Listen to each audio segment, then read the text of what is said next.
Oh, man. Just a depressing loss. Such a depressing loss. But we're going to talk about it.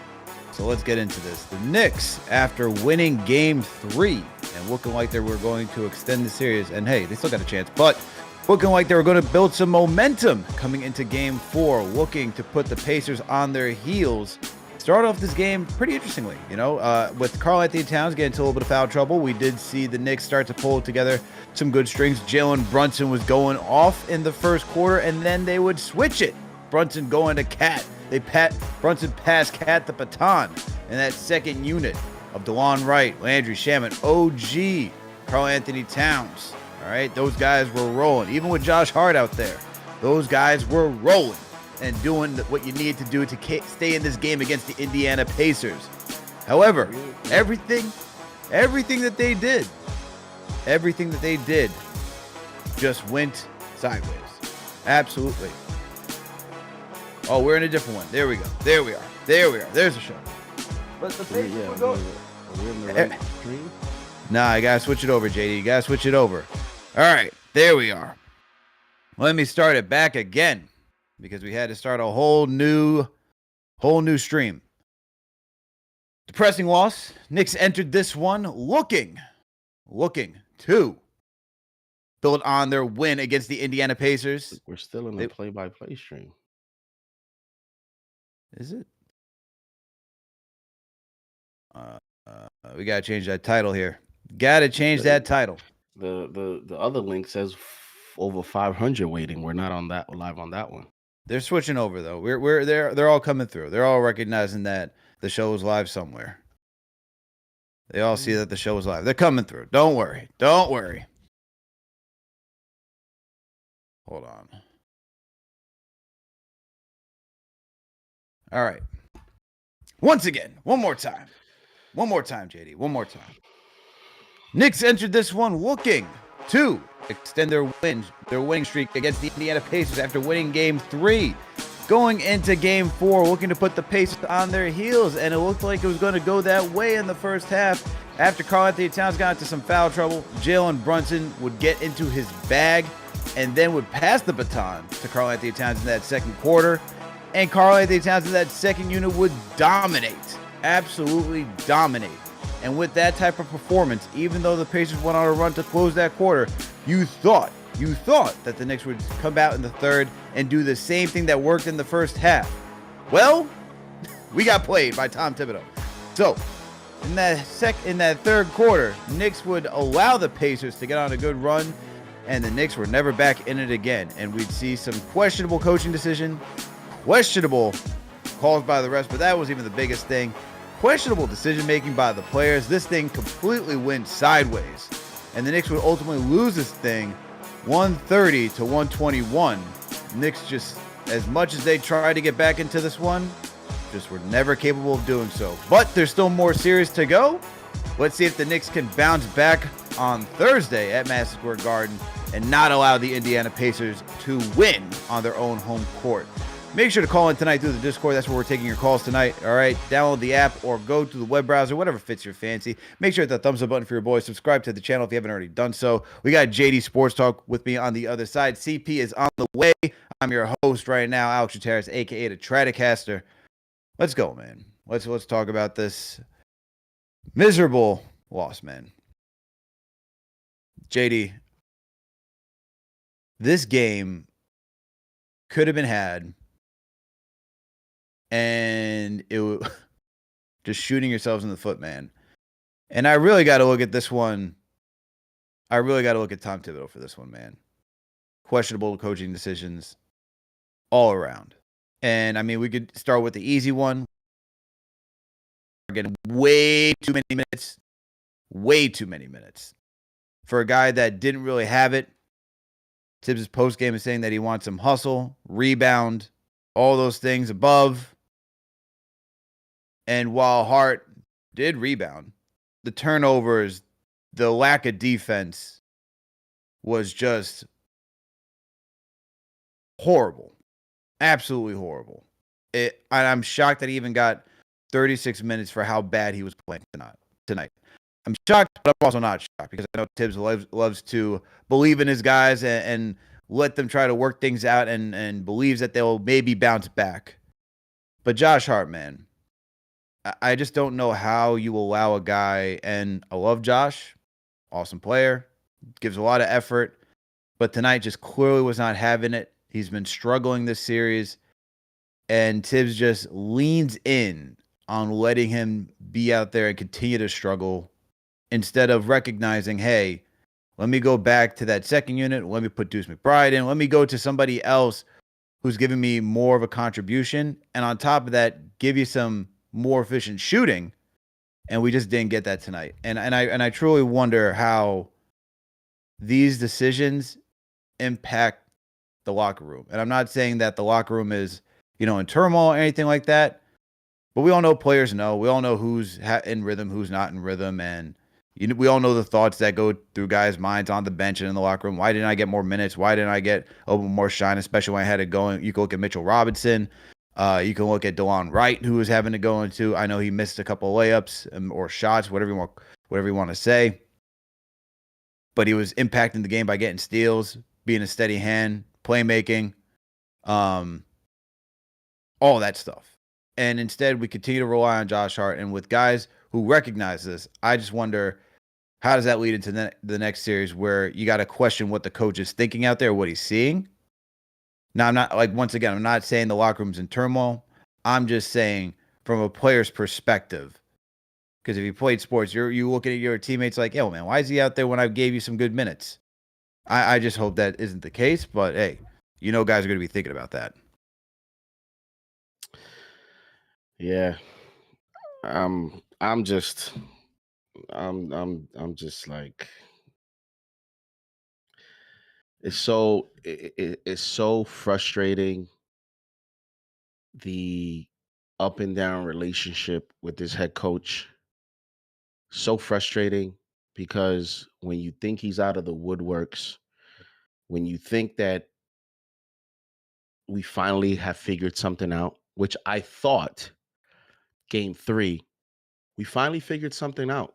We finally figured somewhat of a formula, somewhat of a recipe to attack and play with a team that extends their roster, plays their bench. And Halliburton told you from the post game of game 3, we're going to come out game 4. We're going to come out faster. We're going to come out and attack. And this slow paced game you guys saw tonight will not be how we're going to play game 4. He literally told you how they were going to play tonight. And to see how game 3 went, I don't care about the box score tonight. I honestly could do the full show without statistics. I don't care about the box score tonight, because if we're going to go based off that, then Josh Hart had a double-double, and it might have been the worst statistical double-double I have ever seen. You know how they always come up with these stats. This player is the first player to ever do this, and that. This player is the second player in the NBA history. It's always like on the positive end of statistics. Well, we need to come up with, this player is the first player in NBA history to have the worst 12 and 11 game.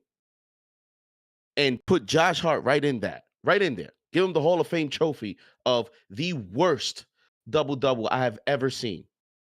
And a lot of it was trash numbers. Just look at Mikal Bridges, last, what he typically does with the last garbage numbers, makes his numbers end up looking more professional with his 17 points, with those garbage numbers there at the end. But I don't care about the numbers tonight. Tonight is a simple eye test game. Just watch the game. Watch the flow of the game. Watch the rhythm of the game. Watch the turning points of the game. And when I look at it from that perspective, I have no idea what in the world this head coach was looking at from an eye test standpoint. Because that's most of these coaches, they're going off, they're right there. It's not like they're looking at a box score every single minute. They're going off the rhythm of the game, the feel of the game, possession to possession. And yet, we clearly provided a blueprint in game 3, albeit through foul trouble of Deuce McBride. And he comes out tonight and he plays DeLon Wright 7, almost 8 minutes in the first half. And then you play DeLon Wright less than 2 minutes in the second half.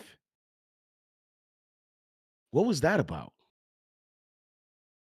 Craziness. And the non-ball talkers are going to be like, I can't believe JD started the show talking about DeLon Wright, because that's the same people that were laughing at those type of takes before they actually saw DeLon Wright busting his ass and playing defense and getting steals and being a steady point guard. Did you not see when he was on the court how things just seemed steady? How the offense seemed organized. And he wasn't getting the assists. But when you see Josh Hart coming out here and doing the nonsense that he does, doesn't DeLon Wright feel like a sigh of relief? Because he's not going to do some of the dumb stuff that Josh Hart does, where he thinks he's Chris Paul throwing at Blake Griffin, understanding Mitchell Robinson isn't Blake Griffin or DeAndre Jordan, but he thinks he's Chris Paul. So you go there. What's the point of us having Deuce?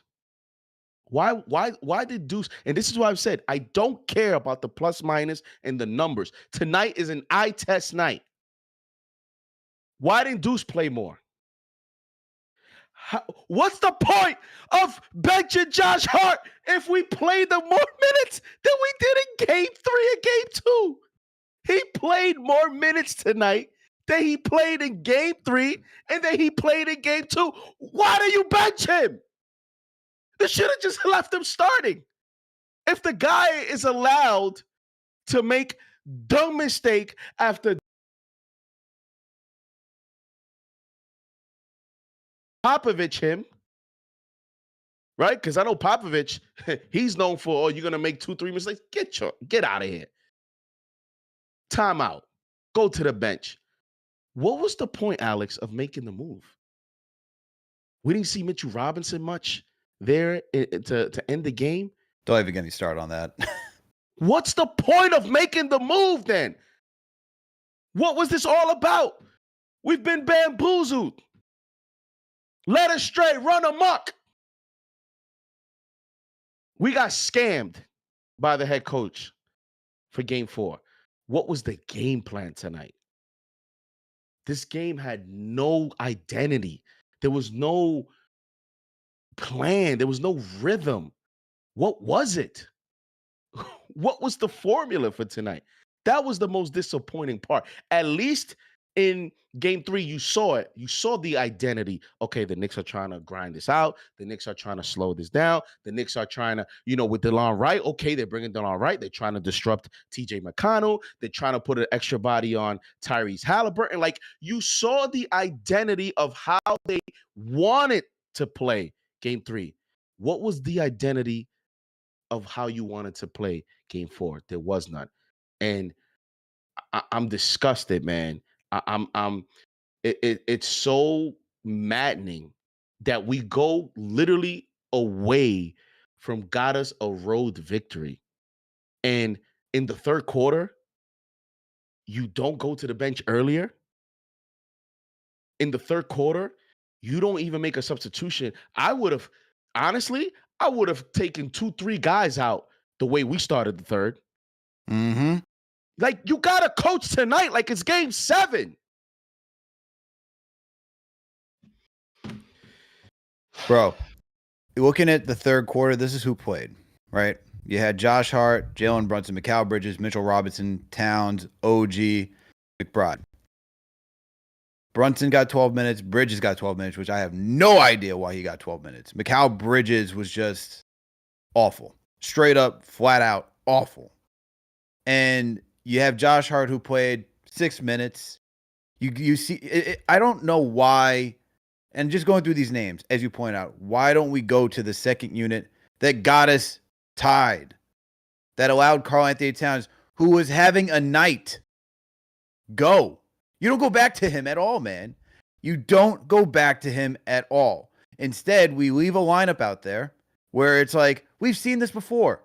I don't know why we've had the discussion where, and JD, to your point, you make a lineup change because we know the lineup's not working, but then we go back to the lineup anyway.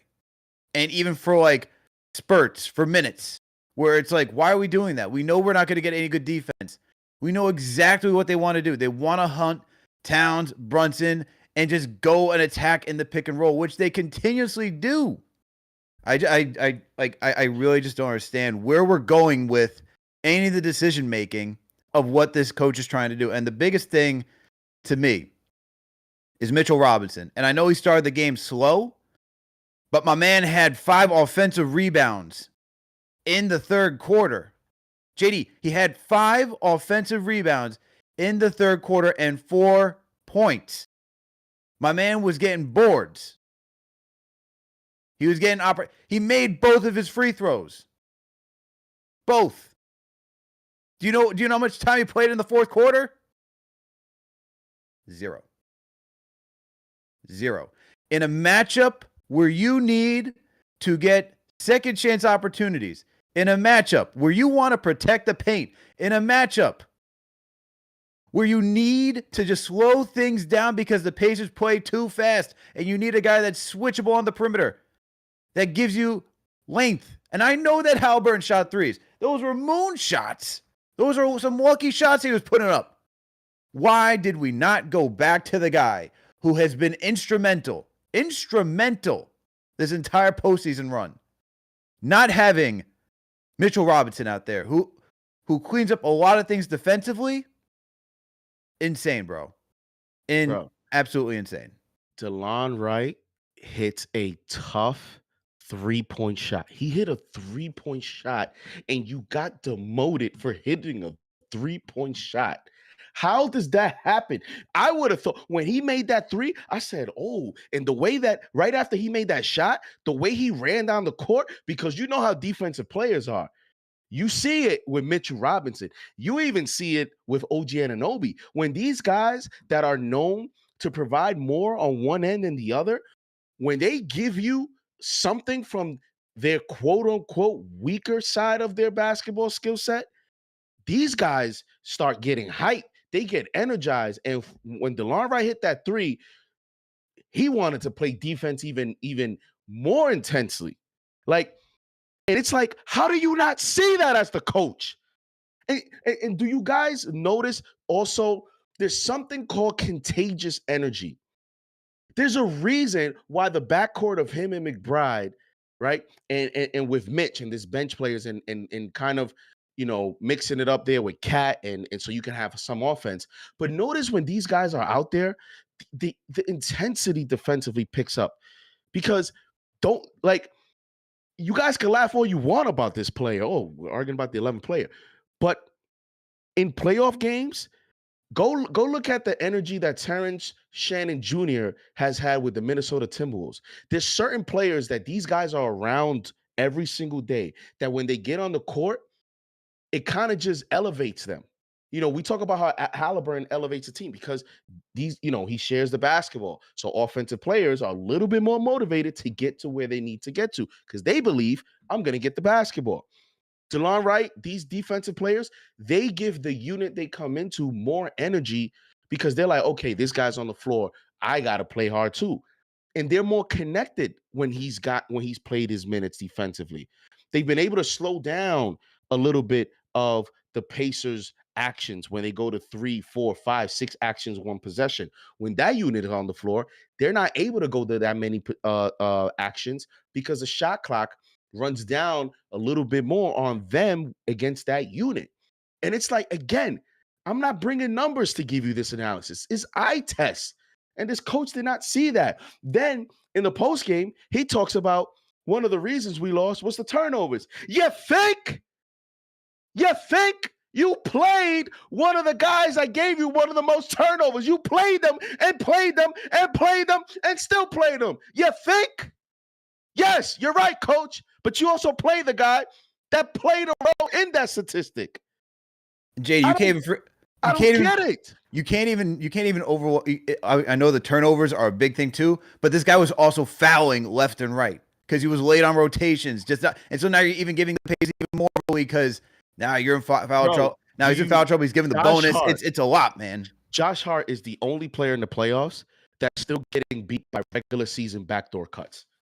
The only player, time and time again, bro. It's like if it's game 61 and he's still getting beat backdoor on inbounds there. He doesn't even know what position to be in. And what gets me so upset is how he's always looking around at like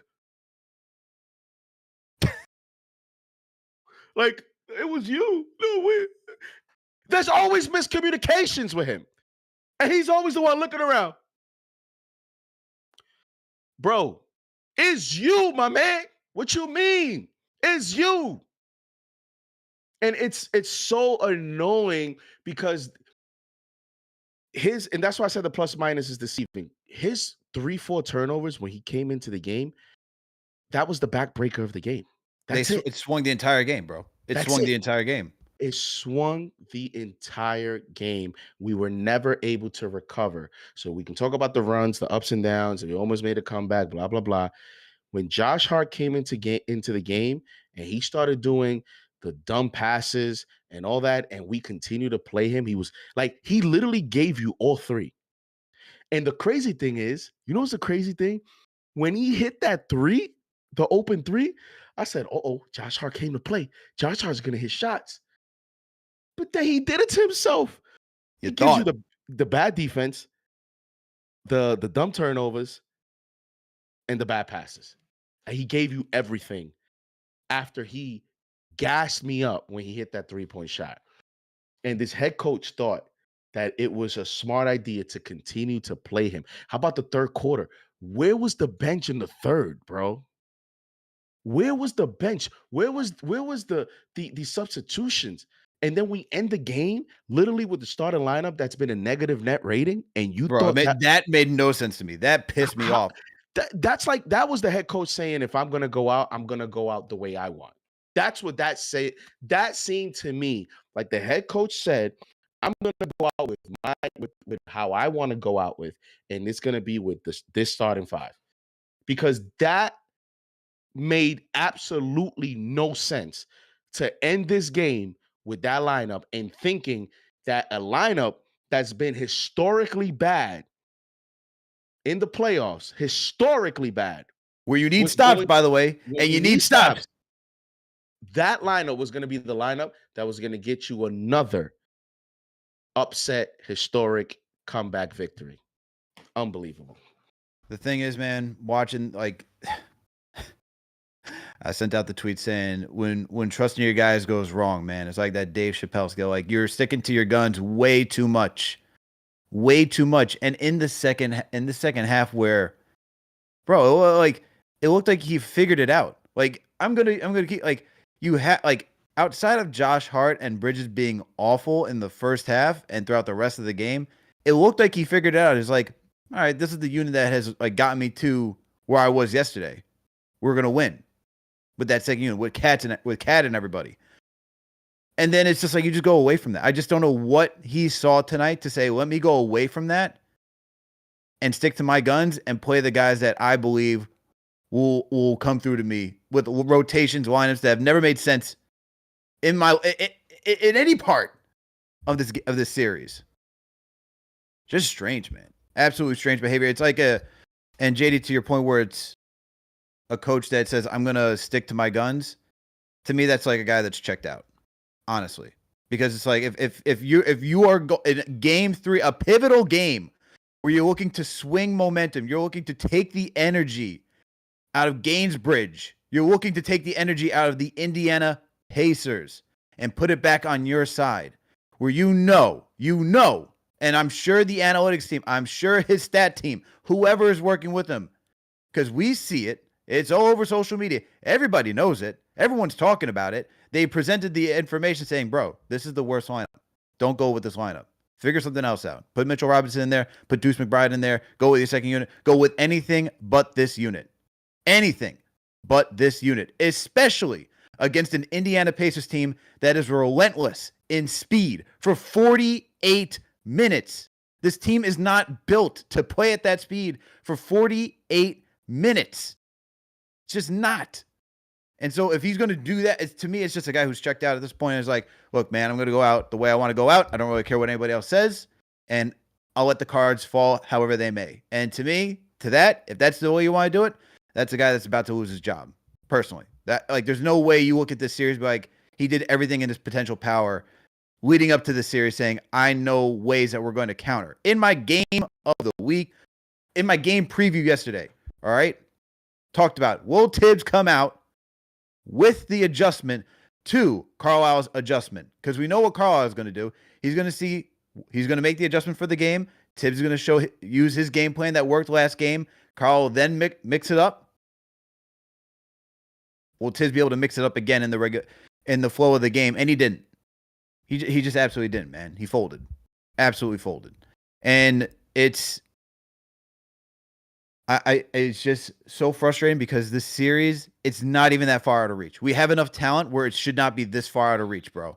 We have enough talent where it should not be this far out of reach. Where it's like, and the sad thing is, we go down by 8 and it feels like 30 against this team.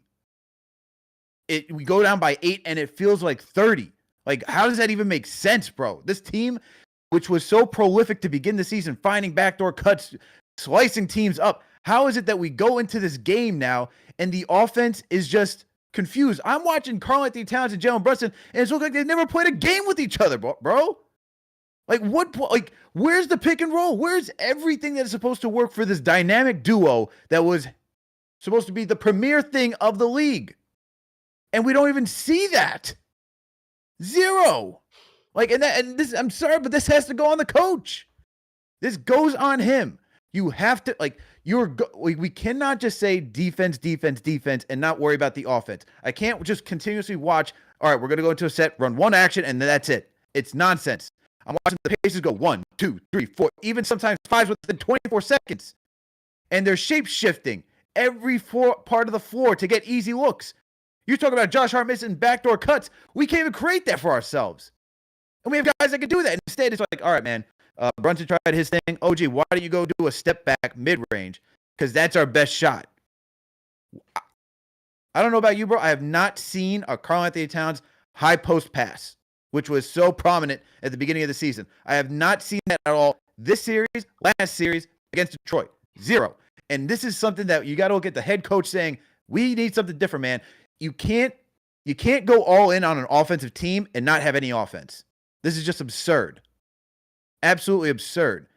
And we're not, and the thing is, this offense can compete with Indiana. We'd even lose by much, bro. It's 9 points. 9 points. 9. I'm just sick of it, man. I'm sick of the isolation. I'm sick of, like, look at, and this is not just with the new team. It's even last year too. How many times do we ask, hey, can we get a Randall Brunson tandem thing going on, right? We're asking for that last season. Can we get something like that? The most we've ever had with this team under Tom Thibodeau is a Bullock-Randall pick and roll. That is the most I've seen of us, a form where it's like not even your top 2 guys, but something that works. It's absolutely infuriating, bro. And it's more infuriating because the head coach is not giving the front office enough information to, I mean, listen, at the end of the day, the front office is going to have to make their own decisions based on their own evaluations, based on player evaluations, coaching evaluations, right? They're going to have to do it their way. But you would like to get it from the head coach that provides everything that you just illustrated so that you can see what is the peak, what is the ceiling of this roster. But when you're not maximizing Cat in terms of his positioning on the court, as you mentioned, the high post, you're not maximizing this offensive personnel. You're not maximizing the formula that we just showed in game 3. When you're not doing these things, it makes it very challenging for a front office to come to the best decision possible, but they're going to have to do it. And it's very frustrating because, you know, this team has a huge challenge ahead with Cat and Brunson as your top 2 players. And when it comes to playoff basketball, understanding that they are going to get attacked. I mean, the Pacers have altered their offense on plenty of possessions, and they went straight matchup hunting. And again, it's so interesting because we don't do that. We don't do that. And we also probably need a little bit better personnel to even do that as well.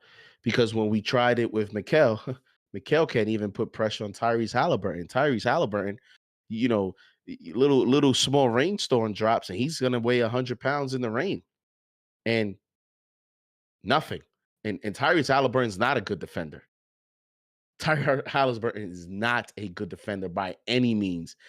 And it's funny how we sit here, we talk about Cat's defense, and we talk about Brunson's defense, and yet Pacers don't have a problem with how it doesn't seem like they do because they maximize the other end to the point where it's either you're going to outscore us or we're going to grind it out, but we're going to play any type of way. And they're going to maximize it in that fashion. If they're going to play the half, you see, if the Pacers are going to play the half court, they're going to match up hunt.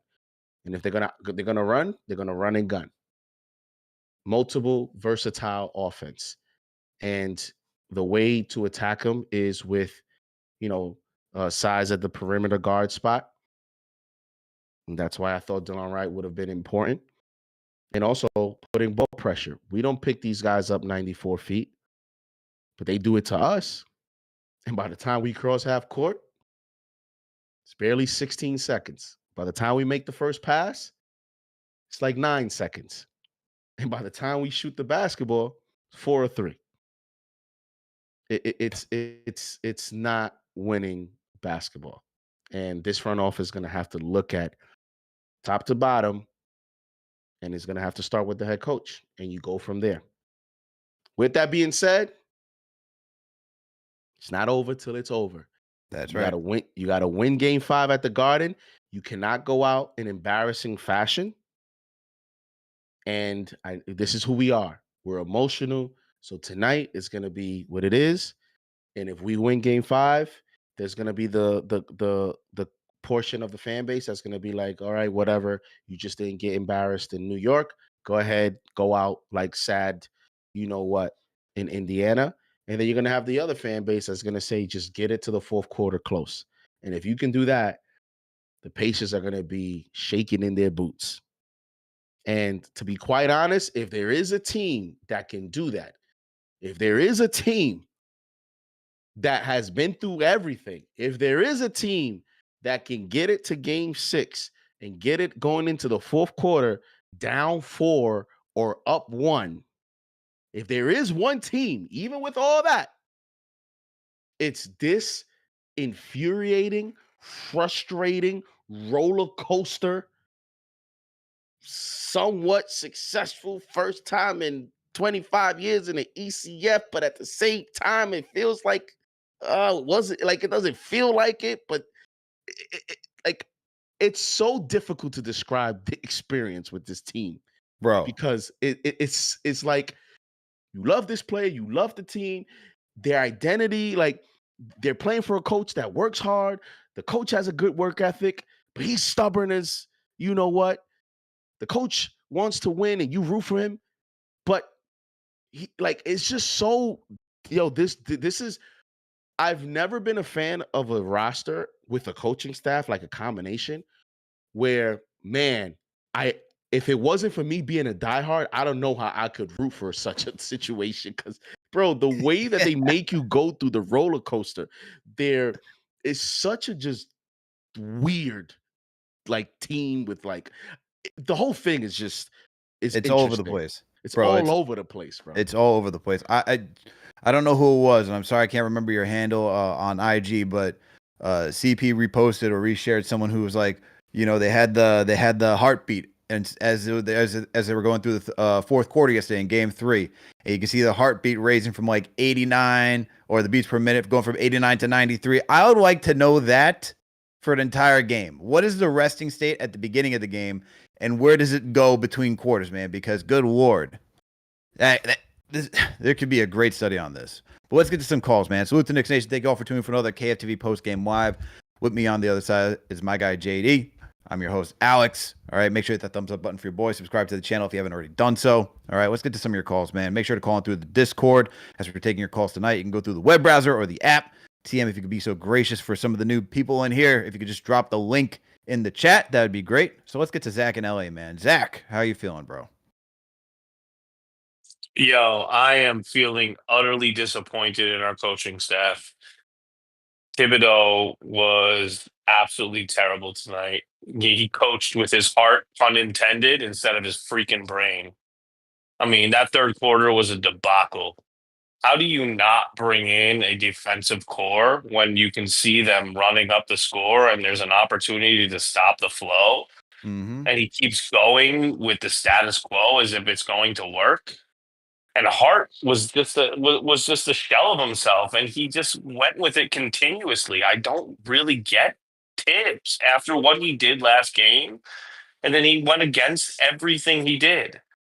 It's absolutely stupid. It's stupid. It's insane. It's infuriating. And the amount of times that we got to watch him call a timeout and bring the same lineup back in where it's like, yo, man, Pacers just went on like 10, 12 run. Like, why are we bringing out the same unit that allowed the 10 to 12 run? Why aren't we trying to switch things up and figure out what's going to stick and get us back into this ball game? I mean, you saw DeLong get into passing lanes in the second quarter. He hit a big three-pointer. And I mean, to JD's point, you know, Hart hit that big three. And then he had 4 turnovers after that. This dude, stop playing with your heart, pun intended, and use your freaking brain. It was just absolutely ridiculous. And I'm not saying that, you know, they didn't play as well as they should have, but Tibbs was terrible tonight. And like you said, Alex, he looked like a guy who was complacent with his lineups and didn't want to make any sort of adjustments that would have helped us win this game. He didn't, man. And appreciate the call, Zach. Appreciate the call. You got It's tough, man. Absolutely tough. Absolutely tough. Watching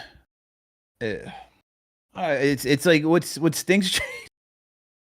Yo, man, what stinks is that this emotional roller coaster of a ride is not only through the postseason, it's been going on through the regular season.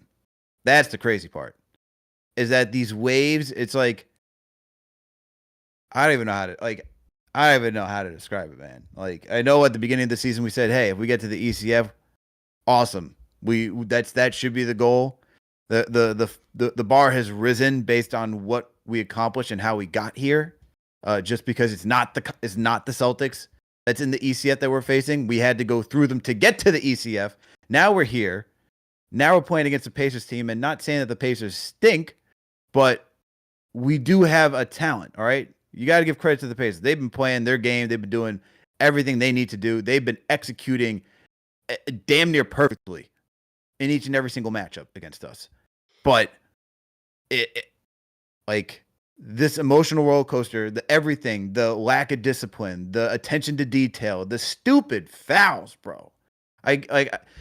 We can go off on the head coach and the questionable decision, but what is with the fouls? And look, I know it's not an evenly called game. I know the refs seems like they're leaning a little towards the Pacers, but even if that's the case, you got to recognize and not do the dumb stuff. Like, you cannot just play into the hand of like, all right, man, we're going to call this. Like, closing out by Brunson. It's like, you can't close out. Josh Hart, you're being late on rotations. You know they're not going to accept just minimal contact. You know that. Karl-Anthony Towns, why are you grabbing Miles Turner's wrist? Why? In broad daylight. Yo, it's like, what are we doing, bro? Like, why are we giving them opportunities to extend the lead? Yo, but you know what I hate though? Let's keep it a buck, yo. Why am I a Knicks fan, man? Why am I a New York sports fan? It just feel like notice how like you are right. And I'm not saying this to defend. I'm not. I'm just not. This is just like locker room talk. Like this is just like, me texting you or whatever. Mm-hmm. But why is it like that's dumb? Yeah, he's holding his arm, right? Like his fingers, right? It's like he's giving him a pound. But yo, why is it that we get called for it? Like it's always us. Like it's always the Knicks that 100%. get these calls. It's somehow like we see throughout a game how much dumb ish happens everywhere else. How much like that happens to us. And it never gets called. But somehow when it's the Knicks, all the weird things get picked up. All these fouls are called. But yet when Phantoms, man. when Aaron Neesmith barrels into Jalen Brunson in the paint and Jalen Brunson literally does a legit offensive foul, you know what we get as Knicks fans? We get Reggie Miller in the telecast saying, that's a good no call. That's a good call. That's a good no call. And then TNT doesn't give you the replay. No, did you not notice that tonight? How every time it's not every time they do this that Reggie Miller and Stan Van Gundy wanted to talk about a call against the Pacers, somehow TNT gave you those replays. But when it was the Knicks, nope, keep going. Good no call. Or how about OG getting demolished while he's trying to make a layup? And it's like, bro, we're just not like, what are we doing here, man? What are we actually doing here? We could go on and on all day. I agree with you, bro. We get the short end of the stick when it gets to like getting like actual reasonable calls. But we also can't shoot ourselves in the foot. That's all I'm saying, right? Man. Like we know what the game is. It's just be so interesting how like people do the same thing. And it's like it never gets called, but when it's they're the holding Knicks, the Knicks. Pacers are holding the Knicks. They're doing all that stuff. Can't miss it. But Shaman gets called for a touch bro. Foul, and it's like Aaron Neesmith every single like time down is like literally like bumping Brunson, but it's just very interesting, man. But on Karl Anthony Towns is. It's not just Karl Anthony Towns; it's everybody, man. Like everybody's doing the dumb fouls that he does. Yo, they're like on another level. I mean, I don't, bro. It has to be some like the brain just gets fried during the game. Like the hooking. Does anybody talk to him? Does anybody show him the film and be like you know me? I don't have no shame. I'm not shy. I play basketball. I was, in leadership positions. I don't want to say too much, but I was one of those you'll see it in the Knicks Twitter tournament. You know what I mean? Like I try to lead out there and I hold people accountable. Like I would sit down with him. I'll be like, just sit right here. Sit right next to me. See that right there? I want to hear from you. Like, what do you think you were trying to get with that? Like where are we going with this? Like, because sometimes when people, I've learned that to teach someone or to get someone to learn something, sometimes you have to put them on a spot and have them express themselves. Have them tell you what was their plan. Have them tell you what were you trying to accomplish in all forms of life. Because sometimes people just talking to them, it doesn't register. So you put them in the main stage and let them tell you so that you can see what exactly he was thinking. Because what you're gonna say, what I'm gonna say, may not be what Anthony Towns is seeing out there. It may not be what he's thinking, right? Because he may tell you, well, other players do it. I think I can get away with it. You don't know what he's gonna say. God, so it's like, can you imagine if you said that though? Can you imagine if you said that? It's like, oh, other players, bro. You are a center. They do not give centers any leeway. You hooking you are the biggest man on the court. They're not going to give you any leeway. If he came out and said something like that, I'm losing it. I'm not gonna lie. That's why I think the way you do it with Cat in the offseason or something is you gotta sit with him. and you got to make it a point of emphasis. Like, you got to do something creative to get him to, understand and be engaged. And it's going to be a lot of, it has to be a lot of technique, mechanics, a lot of film work, like, and it has to be something that comes from the player. Like, think about it, Alex. You think in an off season, these players want to do the most tedious things to get better? These players want to do workouts. They want to do the fun stuff, the shooting, the 3-point shots, the layup lines. Like, they want to do all the fun stuff.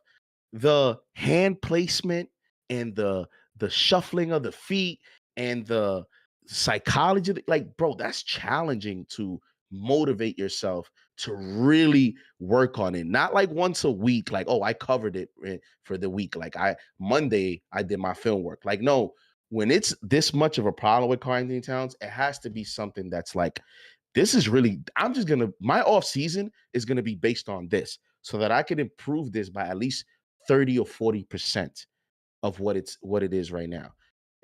At this point, 10 years in the league, it's either something drastic that way, or it's going to take like Minnesota. You got to surround him with all good defenders.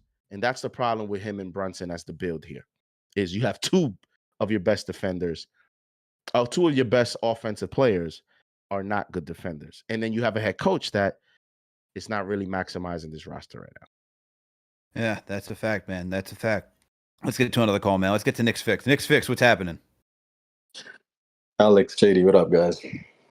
You know what's up, man. What's going on? All right, man. Let me start by saying this. Please, for the love of God, fire Tibbs. We will never, ever win with this guy. Just give me 2 minutes to let me get off my rant, man. We kept Mikal in the whole third quarter. We kept playing Mikal. He keeps getting burnt on these screens. And I don't know if you guys are watching this, but he gets the Pacers are running a double drag screen. So it removes Mikal from the action. He can't get over it. So he can't guard point of attack. And we've seen it all throughout the year. He's a wing defender that flourishes. Do you know why it worked in the last series? Because OG guarded the point of attack on Tatum. That's why it worked. You know who can guard point of attack? DeLon can. Deuce can. You know how many minutes Deuce played tonight? 15 minutes, man. DeLon closed the airspace in that second quarter, and he was part of a lineup that destroyed them. Yeah, he didn't come back in the game until 9 minutes to go in the fourth quarter. You know, the Tibbs, here's just a crazy stat, guys. Alex, JD, going into the fourth quarter, Mikal in 27 minutes of play was a minus 16. DeLon in only 7 minutes was a plus 8. You know, we start off games and we try to get Mikal into action. He misses bunnies, he shies away from contact, but we don't go to Cat. Guys, where was the lineup that brought us all the way back? Cat, Deuce, OG, DeLon, Shamet. We didn't see it for the rest of the game. So now what happens with this coach is that you're not only overcoming having no offensive and defensive scheme, but his missed substitution patterns and lack of in-game adjustments is a testament that we even got here, man. I said it after the first game of the season. The game has passed Tibbs by, and if he's back next year, there's no point in watching anymore. He's a bum. Fire Tibbs, fire Tibbs, fire Tibbs, guys. That's Knicks Fix with the call, man. Knicks Fix, appreciate the call as always, my man. Tough, man. Tough. Tibbs is not doing himself any justice right now to ask to be brought back. Those are discussions that obviously you got to have after the series is over. As JD said, there's still, it ain't over until it's over. I agree with that. Let's see what happens in game 5. Hopefully the Knicks can defend home court. I know it's been a little difficult for them, but hopefully they can come out and give the fans some pride or show some pride so that we got something to root for at home. Let's get to another call, man. Let's get to King Matthews. King Matthews, how you feeling? How y'all feeling tonight? Well, I see the hashtag, so I know how you're feeling. No, trust me. I know, man. I know, but Tibbs, man, but shout out to Rick Carl, man. He got his wish. Precious was playing, man. He actually played. So yeah, Tibbs literally got under his shoe, man. But this whole team was just disappointing, man. The third quarter, man, just blowout. No, what time did he make a timeout? Like 6 or 7 minutes? It was going on a crazy run, and you didn't do nothing. And now you're gonna bring the same players back. And for Deuce McBride, like 14 minutes, what did he do wrong? When he was on the court, he didn't do anything wrong. And the fact that he brings Shamit over Deuce was pathetic.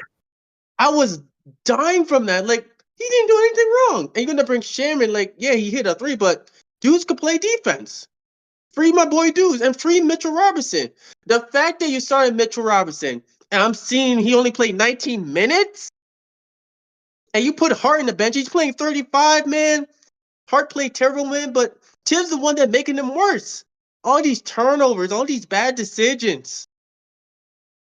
No heart, no game. Like, I have nothing to say with this team. All I can say right now, pray for game 5. Just show something. Because if I see a blowout,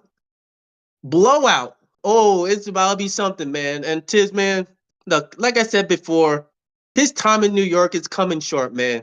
No changes, no nothing. Still a fool. And like Leon Rose, he's not running away from this fade too. He ain't running. Anyway, keep it safe. Free my boy Mitchie. Stop playing him dirty, man. Y'all stay safe. Appreciate you, King Matthews. Appreciate you on the check-in. It's just the McBride thing, bro. I logged in on X, and as soon as Hart fouled out and he brought in Shamit, I was like, why is Shamit out there? And not just me. No, I was not the only one that had that thought. Everybody had that thought. Everybody. You log on to X, the entire timeline was flooded with, why is Shamit in over McBride? Why? Like, at what, like, that's our 6th, I guess 7th man now because Hart is coming off the bench. But like, that is the guy that should be, you know, over Shamit, that gives you defense, that can knock down threes, that, I don't know, knock down a 3 in someone's face tonight. I kind of want to go with that guy. Not Shamit. No shade to Shamit. He's been giving good energy, but you need shots to go up. You need someone who could create for themselves a little bit. I don't know. Maybe just go with Deuce McBride. Just a thought. Just a thought. I was so shocked to see that. I'm sure you were as well. But man, let's keep getting to more calls, man. Let's get to more calls. Soon reach. What's happening? Oh man, hard to bring the positive energy today, guys. Well, that's why we got you here, man. What's the positive energy? Or you can just be real, man. How you feeling? Well, on a positive note, man, shout out to all the fans that's here, man. I got to watch and enjoy the game, even though we lost with 2,000 of Knicks fans, man. So shout out to the fans, shout out to KnicksFanTV, man. If it wasn't for the fans, it wouldn't be a show. And if it wasn't for the show, where would we be at? That's the positive. The fans. There we go. Yeah, that's what I got. And on another positive note, actually, man, the series is not over technically until you win 4 games. Can we at least win 1 game at home? Can we just focus on game 5 and win? No gentleman's sweep. It'll be nice just to win that game. But real quick, man, back to the game. Let me just start off with Tibbs. Not enough Mitch or McBride or DeLon Wright in the second half. He's being stubborn with that lineup. It's not working. Josh Hart, forget about the stats. He turned over the ball a lot, but he just wasn't playing smart. He had no confidence passing up. When he went out of bounds, when he had the open 3, just looking lost all over the court the whole game. The pick and roll killed us. We started figuring it out too late, and it's the same play they're killing us with Halliburton. Third quarter came out, no energy. They went on a run, no timeout, did no substitutions. I don't know what happened in the third quarter. The refs, that was a whole nother thing. Last game I said why Precious didn't play. Today he played 2 minutes, so that's that. I don't know what else to say, man. My question is, do you guys think the mix of all the rotations is throwing off the rhythm of the team? Like, these guys have no experience playing with each other, some of these lineups. Like, do you guys think that played a factor too? Like, all these weird lineups with Shamit, and like these guys even play that much together in a regular season, let alone on the playoffs when the lights is bright. So I don't know, man. 1 game at a time. We just gotta go into New York and we gotta win this game. We just gotta win this game in New York, just to at least have one. And I still feel like this team is not better than us, bro. We could have easily been up 3-1, making it look like the Celtics series was a fluke. Appreciate the call, Soon Reach. Appreciate the call. And look, it's look, man, we still went out there, beat the Celtics. It's not, I still wouldn't say it's looking like a fluke, but The talent is there. We're not competing, that's for sure. To answer your question, though, is there a lack of familiarity with these units? Sure. I'm sure that's playing a part of it. But somehow, even yesterday, they were able to overcome that. And I think part of it is also basketball is such a game of confidence. Like, if you just play, confidence changes a lot of things. I mean, are you going to have confidence when your coach is not playing you enough? No. Are you going to have opportunities to shine when you were shining? No. And we saw, like, even DeLon Wright, who missed a couple of shots. Like, he just needed to get into a rhythm and be given that leash, that range, just to find it. And for Tibbs, it's just he's not trusting his guys, man. He's not trusting the bench enough. And it just showed tonight where he just stuck with the same guys who have gotten him here, and it's questionable. I do believe, like, there's a lack of familiarity, but I don't think it's that much where it should be throwing everyone off where no one knows, like, how to perform. Like, Josh Hart not playing well tonight is not due to the rotations and the lineups. It's just him not playing well, flat out, period. No, nothing else. Nothing else. Mikal Bridges, same thing. How many times did we watch this man turn down an open layup just to do a fadeaway mid-range jumper or kick it out? That's not a lineup. That's not a lineup issue. That's a player issue. And so while yes, there's and this is what I'm saying, like, while yes, I'm looking at Tibbs as, like, the main thing tonight, just because you're allowing guys to stay out there. He's the head coach. You got to pull guys out who are not feeling the rhythm tonight. Like, you got to look at the players and be like, what is going through your mindset?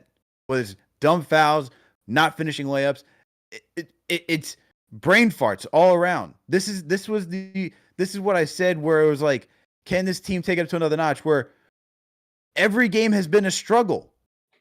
And it shouldn't even necessarily be a struggle against some of these teams. We're not seeing any fluidity for any of these games. It's so choppy.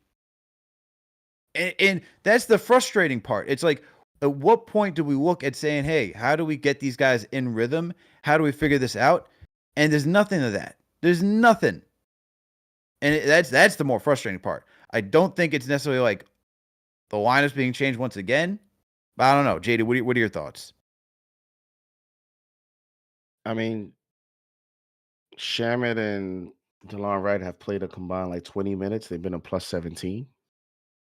So, like, yeah, there's some of the lineups, but it's not like it's only just started happening recently. Like, it's not like this has been the whole series. They just switched the starting lineup. Starting lineup had a lead until, you brought Josh Hart early last game.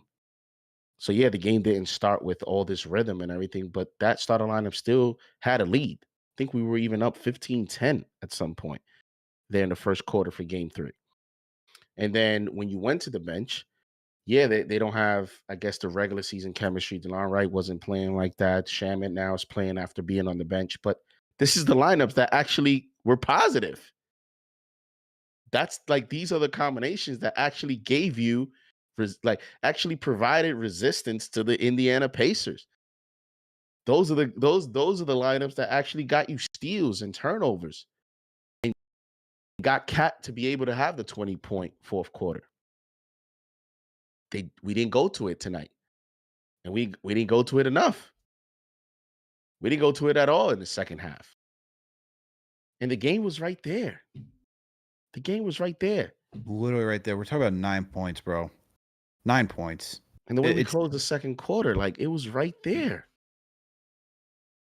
And that's going to be the most frustrating part. I mean, listen, if they go out in 5, bro, oof, oh my God. They go out in 5 real quick. Knicks better win game 5, man. You better take this to 6. Got to. Let's salute a sponsor for tonight, JD. Let's salute a sponsor. Let's salute our sponsor for key stats of the night, which is Underdog Fantasy. Use that promo code KFTV to get up to $1,000 in instant bonus cash and a free pick. Let's look at some of the key stats for tonight. All right. Unfortunately, we have to watch or we have to see that the Pacers won 130-121. Well, let's go through some of the other stats. All right. The Knicks won the rebounding battle 44-33. They lost the assist battle 29-17. They also lost the steal battle 11-7. Tied the block battle 4-4. Lost the turnover battle 17-11, according to NBA.com. And then we look at these shooting splits, man. We kept up percentage-wise. We kept up with them. All right. Pacers shot 51%. Knicks shot 46%. From downtown, Pacers shot 41%. Knicks shot 43%. Free throw line, both teams shot 84%. All right. This is where things started to go sideways. You look at the fast break points and off the turnovers, man. Pacers got out and ran and scored 22 points to the Knicks 9. You talk about second chance opportunities. Pacers get a slight edge 16-15. I don't know. Maybe someone like Mitchell Robinson could help with that.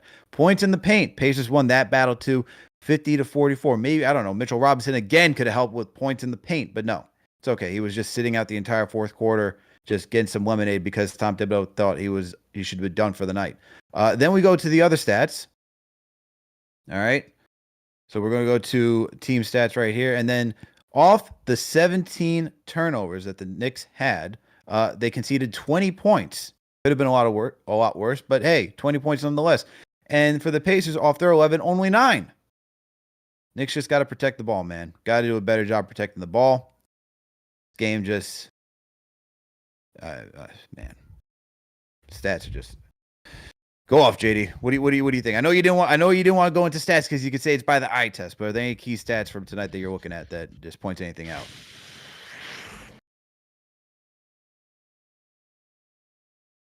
You know, we out rebounded them by 11.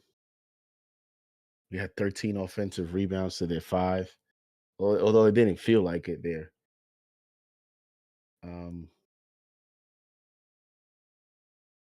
Tied in blocks. It's those damn turnovers. Turnovers, man. We conceded 20 points off turnovers.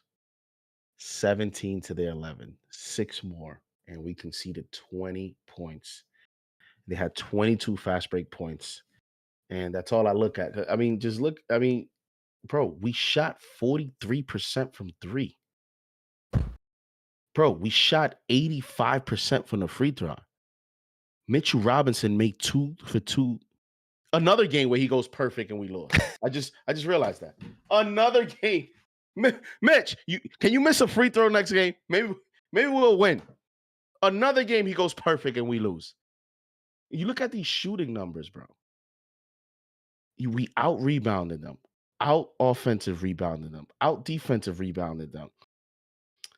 Same in blocks. It's those damn turnovers.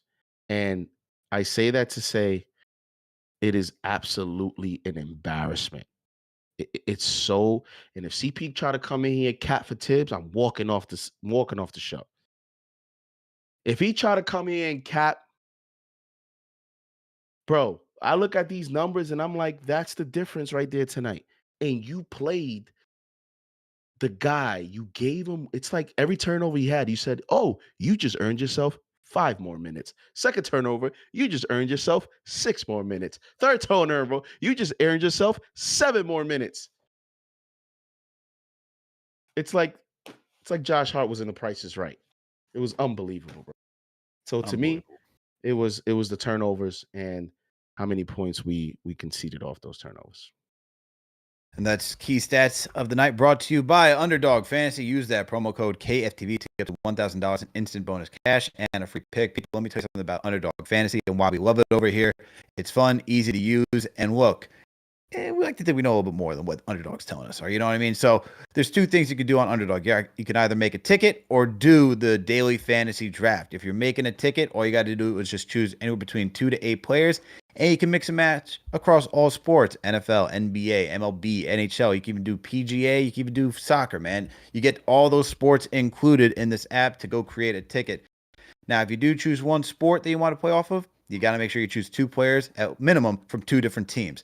And like I say, you can choose anywhere between 2 to 8 players. All you got to do is just choose higher or lower when creating your ticket on any given stat. So it could be points, rebounds, assists, a combination of all 3 or 2, and just what you think is going to happen in that game for that given night. So let's say for tonight, Maybe you decide to be that. Maybe you're a Pacers fan. You're watching this channel right now. We got some Pacers fan in there. You said, you know what? I believe Halliburton's going to get over, let's say, 20.5 points. Well, lucky for you, he had a hell of a performance tonight. Man didn't have any turnovers, had over 30 points and 15 assists. Crazy night for Tyrese Halliburton.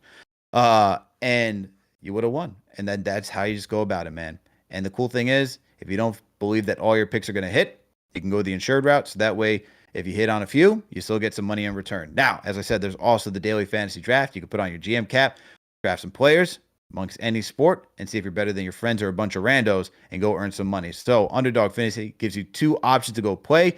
Make sure to support our sponsor. Use that promo code KFTV to get up to $1,000 in instant bonus cash and a free pick. And let's salute another sponsor while we're at it, because the Knicks need help. So you know who they're going to need help from? Morgan & Morgan. All right? That's who they need to call at this point, JD. They need to call Morgan & Morgan, because, good Lord, somebody from that office has got to help how they're getting beat right now. All right? So let me tell you a little bit about Morgan & Morgan, okay? They have with over $25 billion recovered over 500,000 clients. That's what Morgan & Morgan has done. They have recovered $25 billion over 500,000 clients and have a proven track record of fighting to get you full and fair compensation. In Florida, a client received $12 million after the insurance company's best offer was $350,000. In Pennsylvania, a client was awarded $26 million, a staggering 40 times the insurance company's original offer of $650,000. There's a reason why people choose Morgan & Morgan. It's because they continue to fight for you and me. All right. So for over 35 years, Morgan & Morgan has been fighting for the people. They have over 100 offices and more than 1,000 lawyers nationwide. When hiring Morgan & Morgan, it's like hiring an army that has your back. If you are injured by the negligence of another, you deserve to be paid.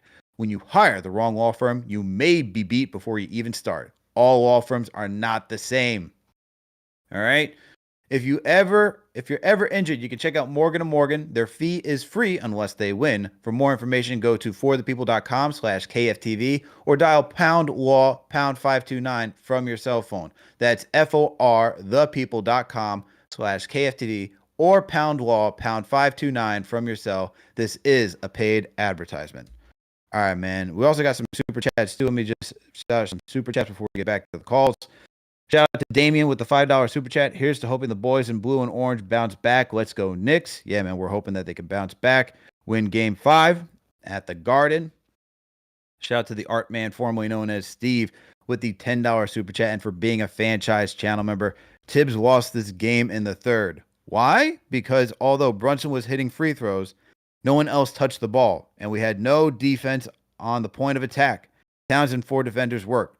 Too many turnovers. Tough showing, man. Tough showing in that third quarter. Shout out to D. Al for being a franchise channel member and for the $10 super chat. Needed to score and get a stop in the fourth. Tibbs keeps the Dodo starters. Make it make sense.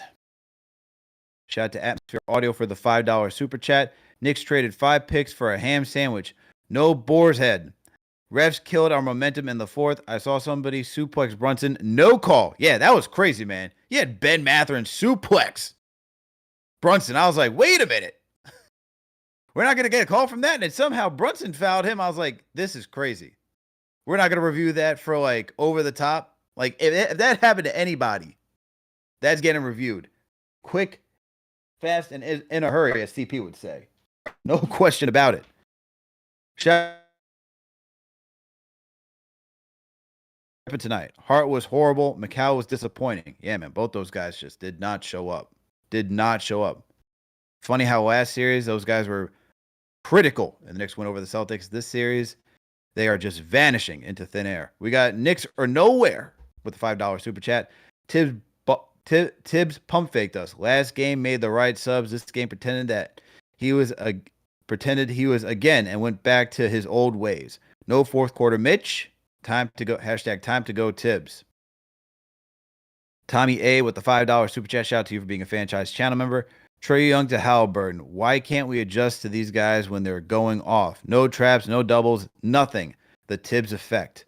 Shout out to Lord Steven Stone. Shout out to you for being a franchise channel member and for the $2 super chat. It's not looking good. We need to fix our mistakes. Yeah, that's for sure. Shout out to Terry Cal 2 for being a franchise channel member and for the $5 super chat. I usually try to defend Tibbs, but what was that tonight? And if you are a player, you have to feel the game, not leave guys open in the fourth. What is that? Yeah, too many wide open shots. Too many wide open shots. I thought the one that was like the cherry on top for how bad Josh Hart was playing tonight was he was in the paint, wide open, Andrew Nebhard 3. I was like, bro, what are we? Why are we not closing out, man? Why are we protecting the paint and not the 3? Still haven't learned. Shout out to Kenny Gales for the $5 super chat. Loss on Tibbs, Mikal, Josh. Mikal not going for layups, Josh being bad, and Tibbs being unserious and not subbing him. Deuce 15 minutes. Like, watch the game. Hey, shout out to Sansa Stark on returning. Shout out to you for becoming a franchise channel member. Shout out to Above the Rim for the $10 super chat. Shout out to you for being a mod and for being a franchise channel member. The starting lineup has to change. Tough decision will be made. Coaching has to change because template coaching killed our season. Tibbs was supposed to throw out his coaching cards since Detroit. Hey, man. Tough watch, man. It's been a tough watch. Tough watch. But let's get to some more calls. We got Blaze on the check-in. Blaze, what's happening? Hello. What up, man? It's a rough one, man. Another one. Another tough game. I think we could all agree, like, the refs were just terrible tonight, but you can't put the blame entirely on them because you just can't seriously expect to win when you allow 20 points off turnovers. It's just unacceptable. And Tibbs refusing to put in Mitch, Deuce, or Wright down the stretch just really hurt their defensive flow. It's just so hard to watch, man. It just feels so grim right now for this team. Like, the difference in being down 3-1 instead of tying it up 2-2 is just so massive. And this team continues to allow themselves to just fall downhill consistently, which makes it so frustrating to watch as a fan. But they seem to consistently play their best with their backs against the wall, which I guess is one takeaway. One good thing we could see in this. You know, they have nothing to lose at this point. It's full urgency. They just need to play a full 48 minutes for each game if they want to be able to have a chance to even climb back from this deficit. That they do, man. I appreciate the call. Knicks got to continue to work things out. Let's get to another call. Let's get to Lefty the Heart. Lefty, how are you feeling? You can hear me? Yep, we can hear you, man. How you feeling? Yeah, I'm feeling bad like how everybody's feeling right now. Yeah, them turnovers was crazy, man. That really cost us. We really shot ourselves in the foot with all them turnovers. And basically, you know, how Tibbs was all messy with the rotations, how he been. I agree with a lot of the callers. I think he should be fired come next season, especially if we go out the next game. And the first I think the first game loss will be like forever a hurting sting after that first game. If we definitely lose this next game. But I still, you know, I still love the Knicks so much that I believe that we could still win and bring it to 7. Man, I'm not counting them out, you know, especially how we can still stick in these games and come back from 20 and all of this. I feel like it's a lot of mistakes we still got to fix, you know what I'm saying, within the players. But I'm still going for the Knicks in 7, man. Let's go. Hey, Lefty the Heart, keeping the faith in the Knicks. Said Knicks in 7. The series is not over until it's over. And you just got to continue to believe. Let's get to Anthony on the check-in. Anthony, how you feeling? Good, Alex and JD. What's up, fellas?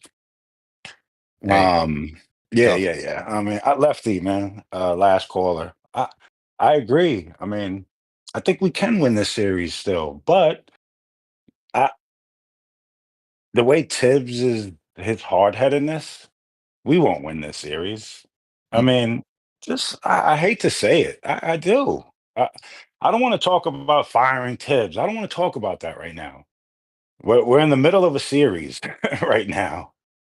Down 3-1. I don't want to talk about fire Tibbs. The season's not over. So I don't even want to go into that. But what's disgusting is after game 3 and you seeing the effect that Landry and DeLon had just being on the floor. And yeah, they're not the offensive threat, even though Shamet has the capability of going off offensively from 3. but just their effectiveness in terms of ball pressure and getting in the passing lanes and just disrupting the fluidity of Indiana's offense. You even seen that in the first half. In that second quarter, you seen it. Mm-hmm. The score got to what, 61 all? And we didn't see them again until we were down 15 in the fourth quarter. Like, talk about, one of the things that you need as a head coach is a coach that's able to read the room, right? And read his players. He just doesn't do that. To one of his weaknesses. He's one of his weaknesses, and that's the biggest, attribute you can have as a coach is being able to, like, look at Josh tonight. He was a mess. He was an absolute mess. How many times do we have to see him get, all ball watching and get beat back door? I seen it 4 or 5 times tonight. How many bad passes, the bad decisions Josh Hart made tonight? How many minutes did Josh play tonight? 36 minutes? Mm-hmm. How many times do you have to see that? He killed us tonight. Cat defensively. Miles Turner. I thought it was Hakeem the Dream Olajuwon playing tonight in the post against Cat. I mean, kudos to Miles Turner. He's a good player, but come on, man. I mean, he was cooking Cat in the post. It's upsetting. I think we can win the series, guys. I really do, man. From the bottom of my heart, bro. JD, you had me screaming earlier when you was like, I'm a Knicks fan. Oh my God, why I gotta be a Knicks fan? Bro, I'm a diehard, bro, and I bleed orange and blue, bro, my whole life. Yep. And it kills me to see these dudes play like this, man, when I know they're so much better than that. But part of that has to be Tom Thibodeau playing the right guys at the right time, and he just doesn't do that. It was the third quarter. I texted. I'm sorry, guys. I know I'm going off. The third quarter, I texted my uncle and my cousins. I said, "Yo," at halftime, I'm like, "Yo, DeLon Wright and Landry Shamet have to play big in this third quarter. Let's have JB, Cat, and the guys rested for the fourth, and DeLon and Shamet and that lineup will keep us close." And it didn't happen. Never saw it. It didn't happen. Let's go, fellas, man. Game 5. Let's just focus one game at a time. Can we win a game at the Garden? Absolutely. And let's just focus on game 5, man. Let's go Knicks, man. Shout out to y'all. Love y'all. Let's go Knicks, man. Focus on game 5. Let's get back on track. Try to get back on track. The way Mikal's playing. That's the difficult part is you want to believe that they can do it because it's a very interesting situation. It's literally the Celtics situation, right? The Minnesota Timberwolves are facing that, but the problem that they face is you got to win the next game on the road. And then if you're even thinking about a game 7, you got to win 2 at OKC. Like that's, but we're in a Celtics situation where we're like, can we get it to just game 6, put the pressure on them? And then if we make that happen, the problem is you don't have the players you need to play well. Mikal Bridges is the softest defender that there is right now. He's giving no resistance.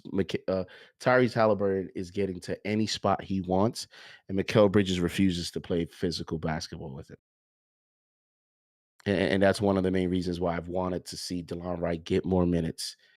Even Landry Shamet, guys that can just get up into his airspace and just disrupt just 4 or 5 seconds in a shot clock. Mm-hmm. And that's why I'm listen, they got to win game 5, but that's the problem is this build. You needed the wings to be in this series. A lot of people are focusing on Jalen Brunson, but I just thought that the wings again had to be your best players for the most part, and they're just too inconsistent. They're too inconsistent, and that's a big problem. Well, let's welcome the captain himself. And that's a great shirt that you're wearing right there, CP. Against all odds, is matching some of the energy Oh, it's tonight. my hat. It's my hat. My hat's against all odds. I'm rocking the block. I know, but I'm saying I'm saying it's Wait, good. wait, the guy that didn't play in the whole fourth? Yep, that's a great shirt. Okay. Yeah, I'm rocking blocking ST tonight. In stores now. Go to KnicksFanTV.com. Well, the Block Nest is not in stores. Well, we will maybe re-release it, but you can get the against all that stuff. In the store. Man, I got a laundry list of things to talk about tonight, man. But man, overall, just this was an emotional one going into it. This is the most anticipated game, I'd say, in the last 25 years. Probably since that game 4 of that Pacers series way back when. Just everybody on edge, just hoping that these guys can tie this thing up, and then you can start to dream bigger in terms of what might be able to happen. But as I've always said, going into this series, the series would first be determined by the way this Knicks team defends. They didn't do that tonight. And how they take care of the ball.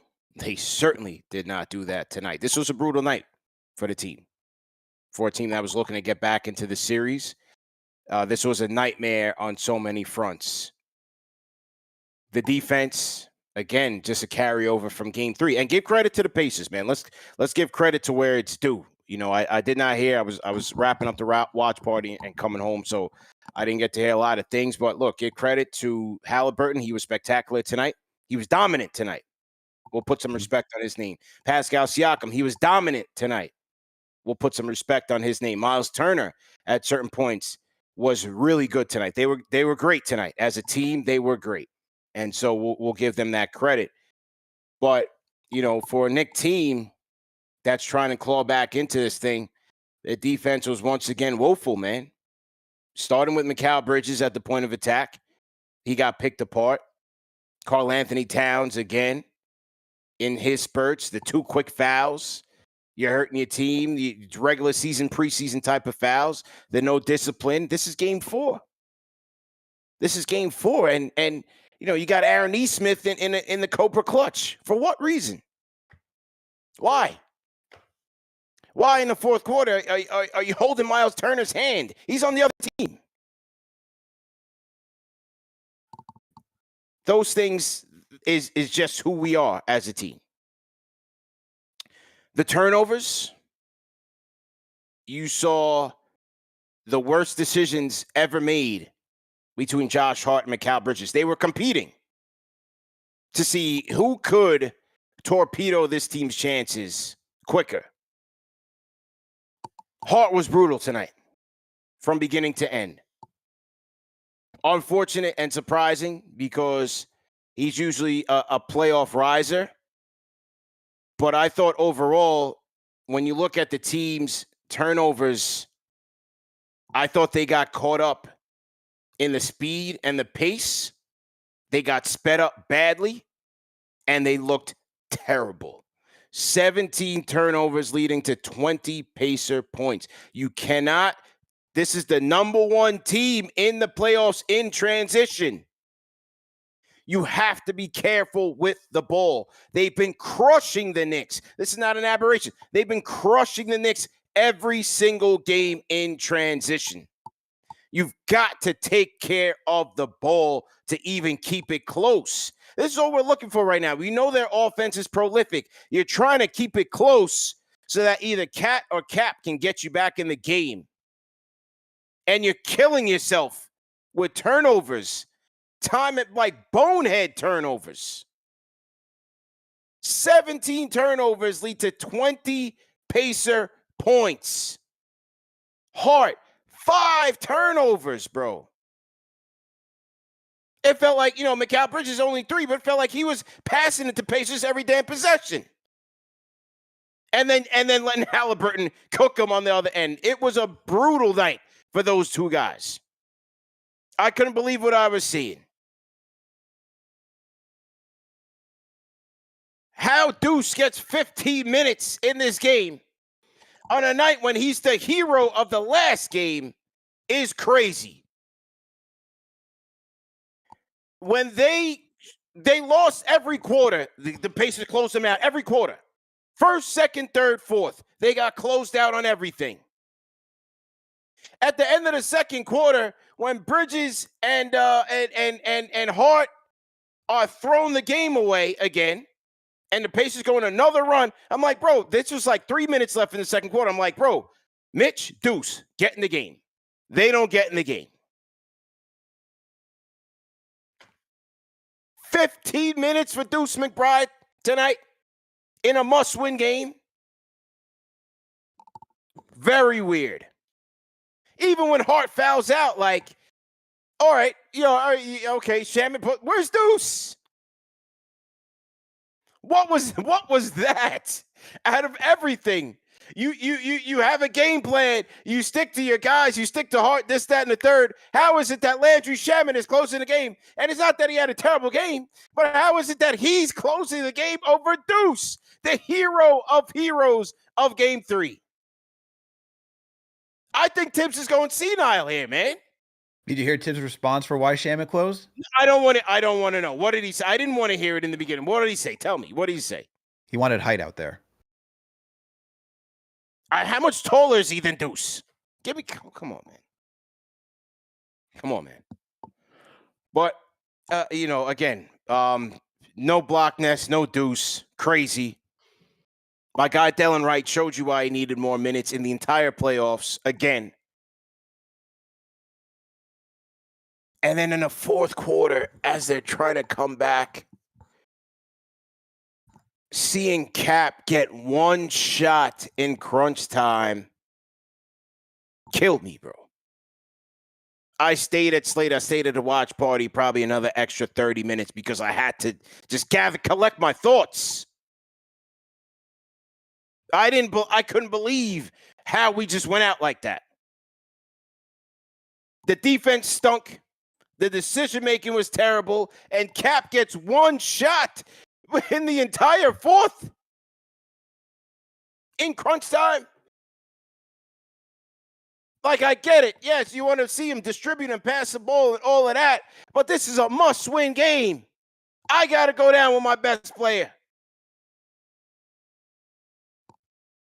Brutal, man. Brutal. Last on the list, yes, the refs sucked tonight. Absolutely, they did. They missed a ton of goals. Siakam hacked OG. Mathurin was a dirtbag tonight. The Mathurin play on Brunson, all across the board. They missed a ton of calls. I don't know what they were looking at tonight, but the Knicks buried themselves. Let's just keep it a bean. The Knicks buried themselves first, and the refs added on top. The refs put the final dirt on the tomb. The final dirt.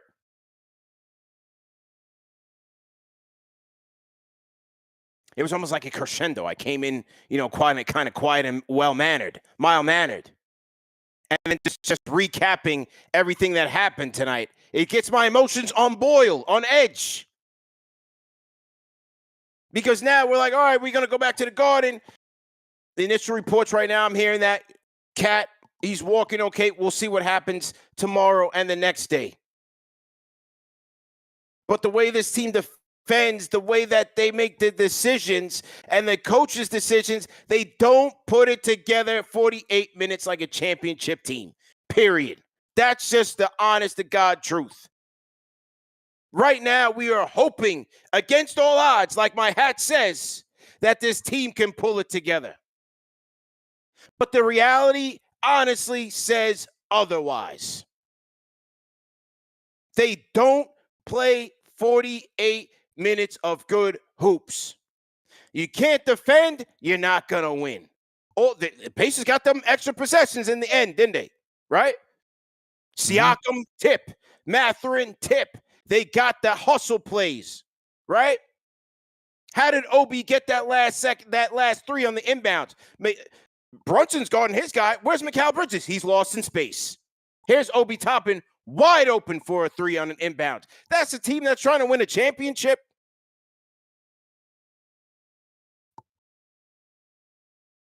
It's the same thing from the regular season, man.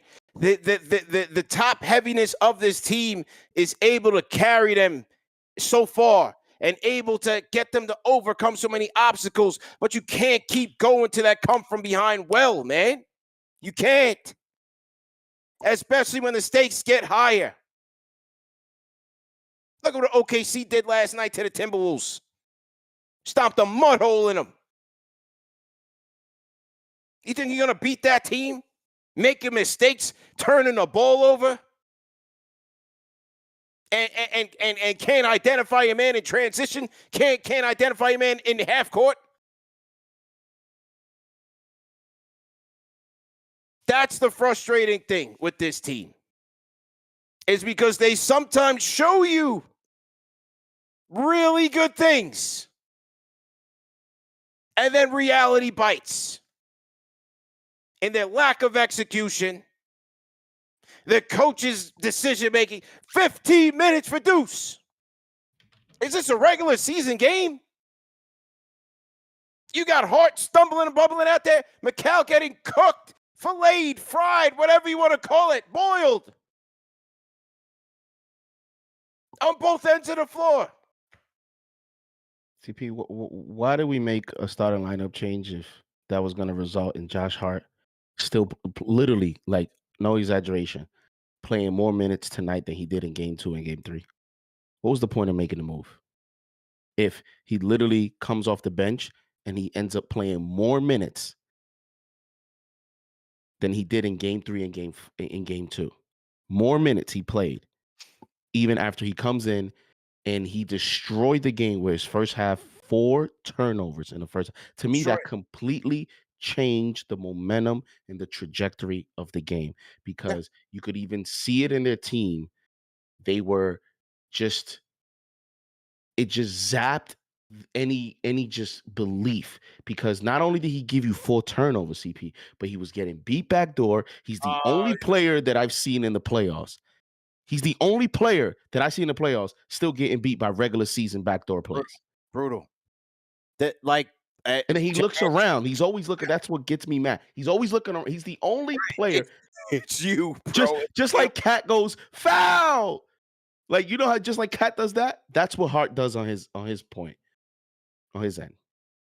I think that to answer your question, the point of switching lineup was to get better defensively and to give the Knicks a shot at extra possessions, closing possessions on the Pacers side, extra possessions with Mitch on the offensive side.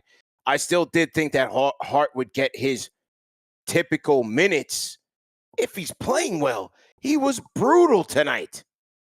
Game 3, excellent. Game 4, brutal.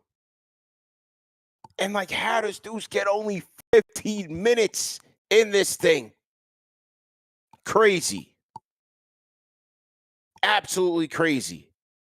But then again, that same 5 comes out of the third quarter down by 5. And within 3 minutes of terrible defense and more turnovers, you're down by 13 with 9 minutes left in the game. That's the same 5. You come out the third quarter with the same way you ended the second quarter. I don't know if they did the layup lines. I don't know what they did. They were terrible again, bro. Again, give credit to the Pacers. I thought they were great tonight. For whatever reason,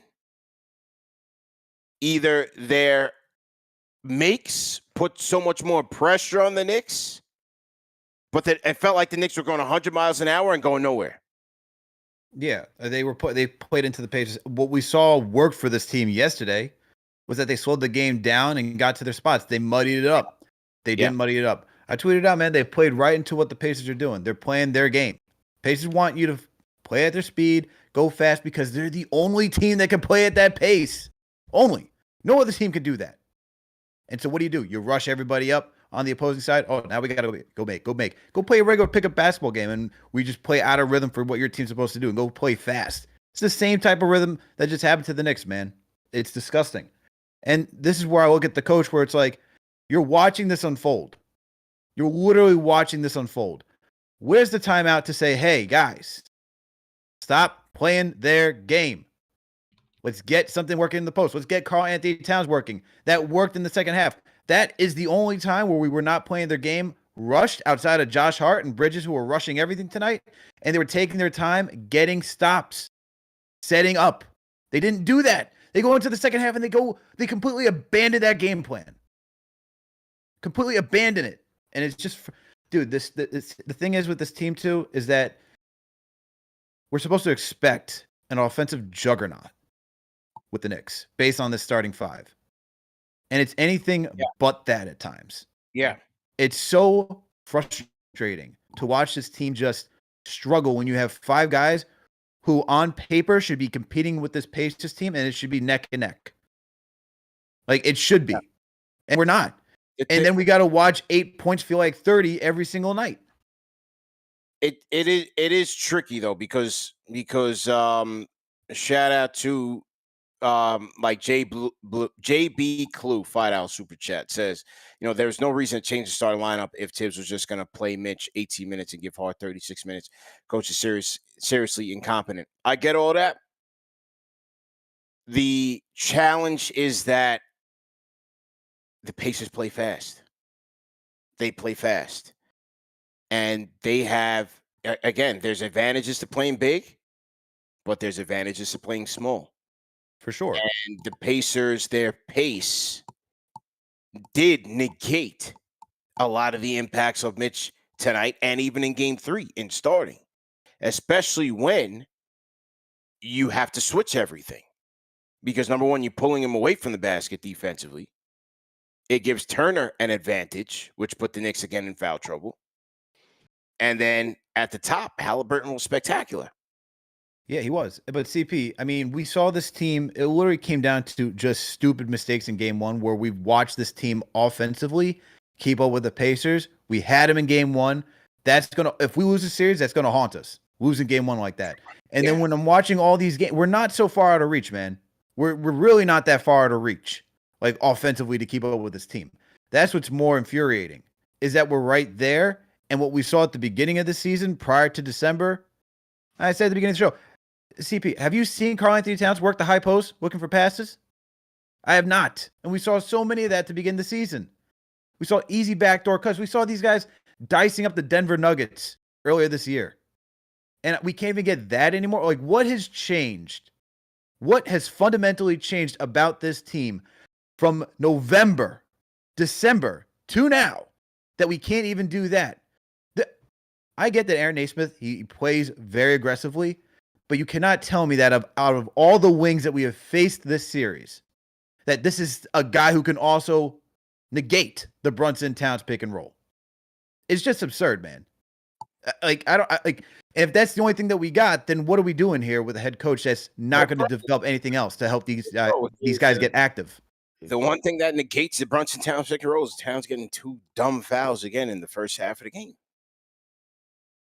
You checked yourself out of the game, my man. He did that to himself with, again, playing like a rookie in the regular season. Why are you doing, what are you doing? This is game 4 of a must-win game. Now, he came back and made a great effort and a representative effort offensively. But again, the whole first the whole first quarter, they had to go without him.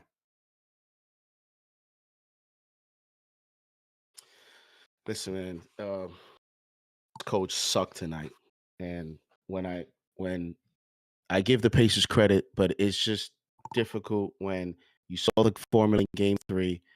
CP, you talked about no deuce, and I felt the game was getting tricky there late in the first quarter. They got 32-41, And here comes Deuce with 44 seconds and hits a big three. I just felt that was a huge three at that point, just to not let it get it out of control. That made it 41-35. And I'm just like Darrell Wright gets 7 minutes in the first half. He only gets barely 2 minutes in the second half. Yeah. Did you not think at all in any of those points where Josh Hart was continuing to get destroyed on defense? I don't think it gets talked about enough, man. Like, we talk about how can we counter this strange build of Karl Anthony Towns and Jalen Brunson as two of your best offensive players being your two weakest. And if the Knicks are going to continue to have these two guys be your two main focal points of your roster, you must go OKC. You must surround them with Case and Wallace, with a Alex Caruso, with a Jalen Williams, with another rim protector. Like, you have to surround them with nonstop defenders. And Josh Hart plays so many minutes, and he is not a good defender. He's not right now. And it just hurts the team because you have to get to a point in the series where you say, you know what? I'm either going to sacrifice this for that. And it seems like the Knicks are at a crossroads right now where they have to decide offense or defense. What personnel do we want out there more of? What much more do you want out there? Do you want more defensive personnel out there and try to get this into a, listen, we'll score enough, let's get stops? Or do you want to go now full-blown offense and try to, redo the first quarter? Because the way the first quarter was going, it was looking to be a high-scoring game, which it was, and we lost. So they have to make that decision. And in my opinion, at this point, you got to cut down Josh Hart's minutes. Josh Hart reminds me of the Nerlens Noels and these players that they had these good runs, the Reggie Bullocks. They had good runs here as defensive guys, but every time you play them over 30 minutes and every time you play role players more minutes than what they need to play, you start to see the flaws. You start to see why they're not those type of players. And I am just shocked at how Tom Thibodeau saw turnover after turnover, getting beat back door. He saw the effort of Darrell Wright diving, getting another steal, galvanizing the rest of his team defensively. And he just didn't think at all, let me try these guys more. Let me go with Deuce more. Let me go less Josh Hart. It's absolutely mind-boggling to me the way that this head coach just managed the roster tonight. Yeah, look, totally agree on that. In terms of Deuce and guys like Delon Wright not playing. The flaws of this team with the big two defensively are going to remain. How do you mask that? You're not going to play them? Those are your two best players. Those are your two all-stars. The way that the Pacers are screening to take advantage of them, no matter who you have out there, you're always going to have that issue. And you're always going to be vulnerable. I think it's a major question that we'll see what see how they answer that over the course of the next couple of years, depending on who's here. But you know why? Mikal Bridges. Mikal Bridges is the X factor to that puzzle, because Mikal Bridges misses way too many timely, easy looks, man. Way too many. Mikal Bridges refuses to get to the rim. Bro, that one, he was in fast break. It won. He was 2 for 7 in the first half. Bro, he had an easy open way up and he continues to curl. And I'm like, dude. You are a 6'6" wing with a 7-foot wingspan, and you refuse to try to go aggressive and dunk a basketball even on a fast break. Yeah. Hey, you don't get the Iron Man award by being an aggressive player. Bro, I'm telling you, he is the X factor to this puzzle because they really thought we're gonna get a top-notch defender and it's gonna be just enough. That's it. I'm not saying it's gonna solve it. I'm not saying that, but it's gonna be just enough. And the problem is there's only two ways to fix this.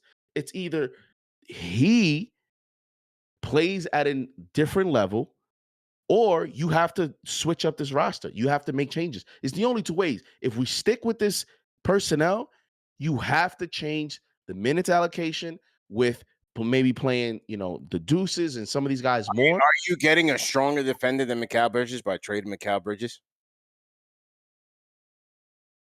And a reliable scorer. And a reliable scorer. Well, that's what I'm saying. Maybe you have to do it with quantity and not one player. You're not going to get it in one player.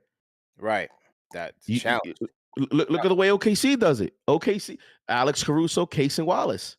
Are those two players individually better than Mikal Bridges? No, but they're hoping that Mikal Bridges was a Jalen Williams. Right. Right. Or on that level. But that's what I'm saying. If you take those two players, that's quantity, and they both give you different elements. I would love to have those two guys here. I guarantee you, this series could be a lot different if those two guys were playing defense out there and hitting open 3-point shots, because that's what they do.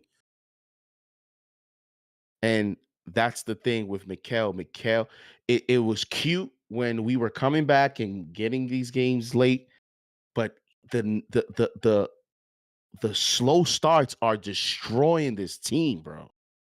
Yeah. Because he's missing easy looks, like he's missing bunny jump shots. He's missing shots in transition. He's missing wide open shots. He's trying to post up Halliburton. The funny thing is, Halliburton, who weighs 100 pounds, Mikal is getting to the spot because when you see it, he struggles, but he eventually he gets to the spot, but he's missing the shot. Yeah.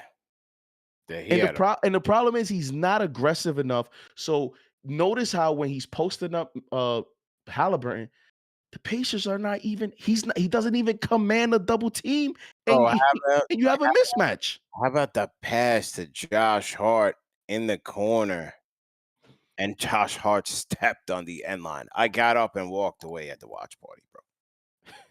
When was that? Was that the third or the fourth quarter? That was the third quarter. And that was the play. He had Halliburton. He was posting up on Halliburton. And everybody's like, all right, take the shot. Take the shot. He swings it to Josh Hart, and Josh Hart steps on out of bounds. I said, nah, I'm done. I'm done, bro. I'm done.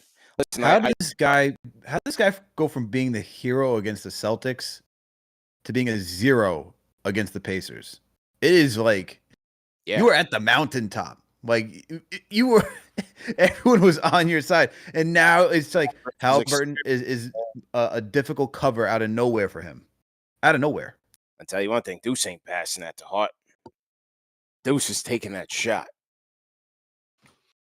Cedro says CP literally walked away. Yeah, I got up out of the couch, and I needed some fresh air, man, for a quick second. Like, it was that type of night, man. Just very, very, very frustrating night watching these guys just dig themselves a grave in Indiana. Yeah. And the low key too, and I'm including Brunson in this. For these guys to get all this hype about going to Villanova and Jay Wright and all this, and bro, they I don't know, bro. They get marketed and hyped as these very like sharp, high IQ players. They are sharp individuals, but basketball IQ, I don't know, man, because they make some of the dumbest mistakes out there. And that's including Brunson sometimes. It's just, I don't understand the processing of some of the just lazy passing and decision making that they make out there. It doesn't make sense for players that are supposed to be like high end on court basketball, high IQ players. Sometimes I question if that's just a saying, a reputation that gets out there where, so a lot of these players get awards and accolades at a certain point of their careers is on reputation more than it is what we're actually seeing out there. It's frustrating, man. Yeah, I was the turnovers was just, man,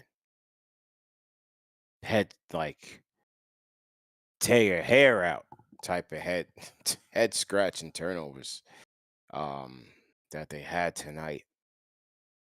Again, knowing that you're going up against a team that will kill you off of turnovers, kill you.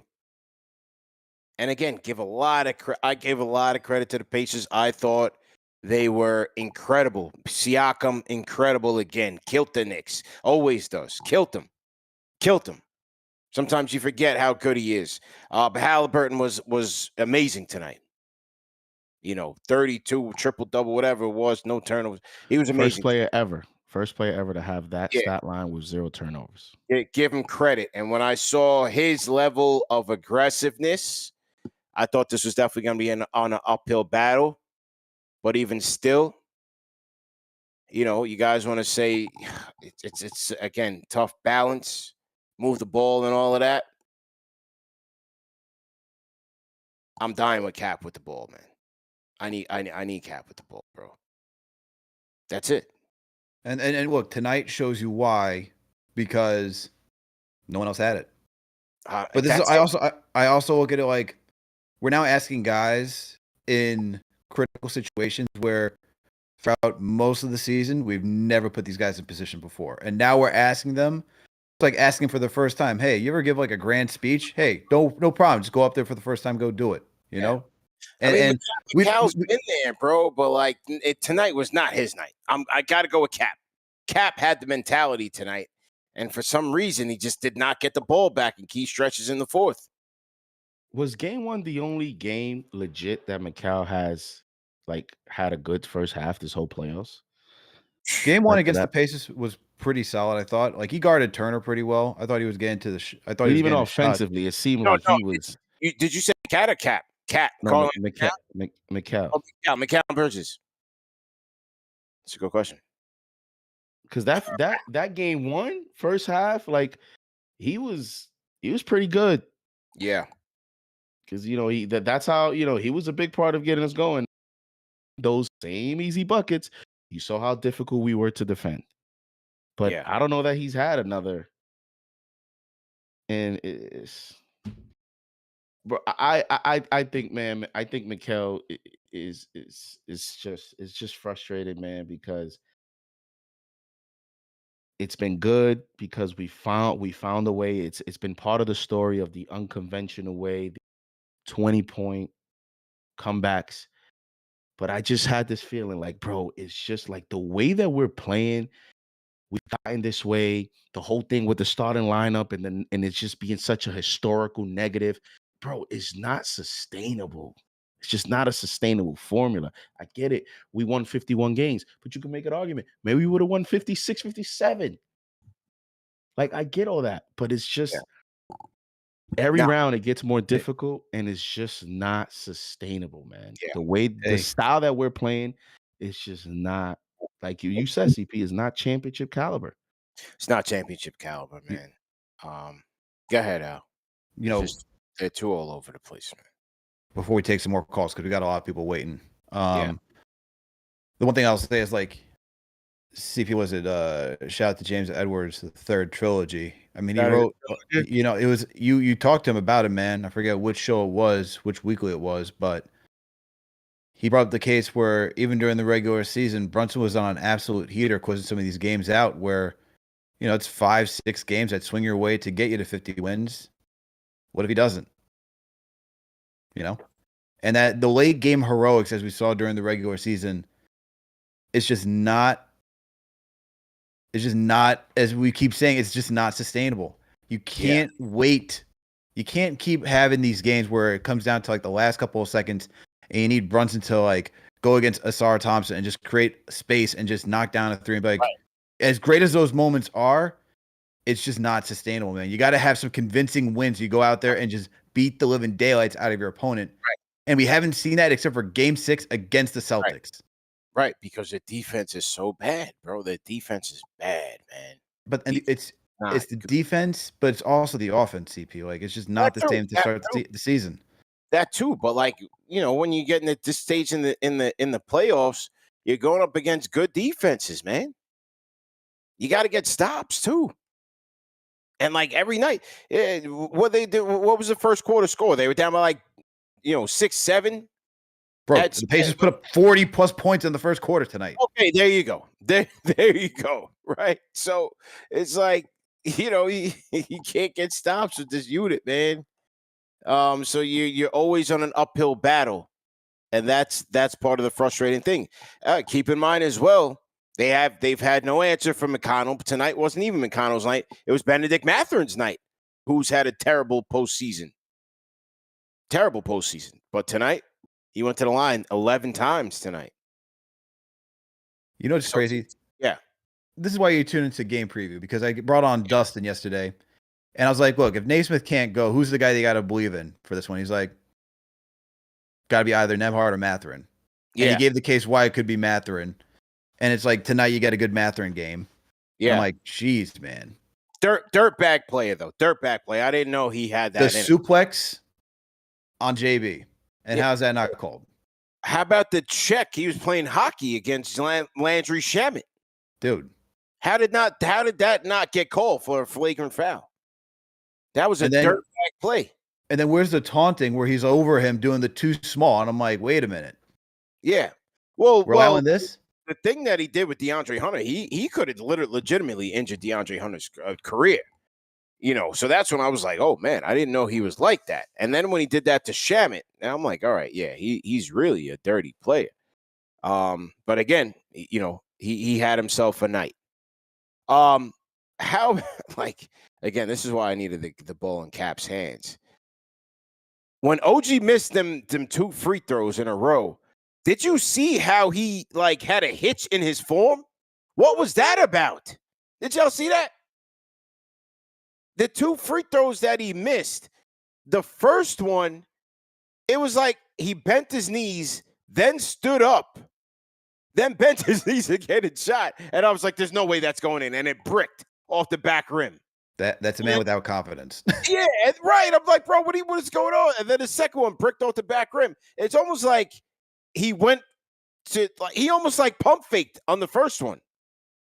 Y'all didn't notice that? People in the chat notice that. He's the most uncoordinated player I've ever seen in my life. That was weird. I did not think he was going to hit that. That was weird, man. It's kind of like, do you also notice sometimes when he shoots the three, there are times where he like shoots and then he like hops after the shot and like he goes all the way forward. Yeah. And like, because it looks like he thinks the shot's going to be short. And then there's other times where he puts a perfect arc on it. It's like he doesn't have any consistency in his mechanics. The one he hit over Siakam was a prayer. I was like, he hit that one. I had no emotions. I was like, that was a prayer. We're still going to lose this thing. But like the free throws were weird. I said, nah, man, we got to get the ball to Cap. We have to. Either Cap or Cat for 3. Like it was a very weird. Their crunch time offense was just very weird. We take Cap to task for not passing it in those situations, but I watched that whole thing like, nah, I can't have Jalen Brunson just take one floater with 4 minutes left and that's it for the rest of the game. That was tough to go out like that, man. But yeah, tough, man. Absolutely brutal.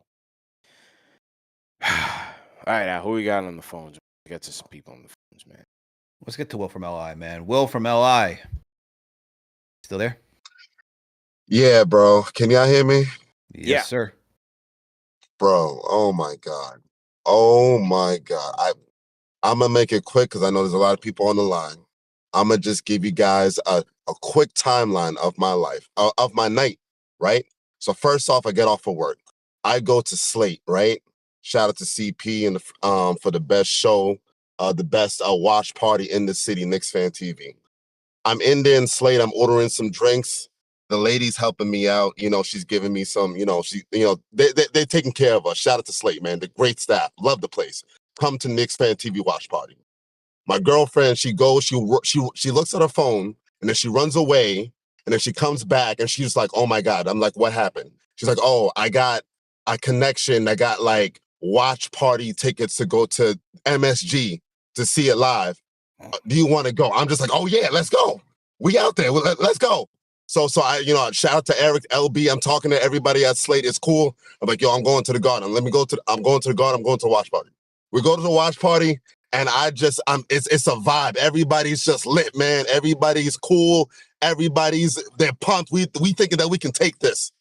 We watch the game, and consistently you just see Tom Thibodeau get out coach quarter after quarter after quarter. I'm losing my voice over here. I'm like, what is going on?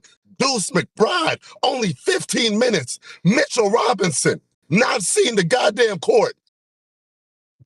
Our captain not getting a play towards the end of the game, and the buzzer hits. Game's over.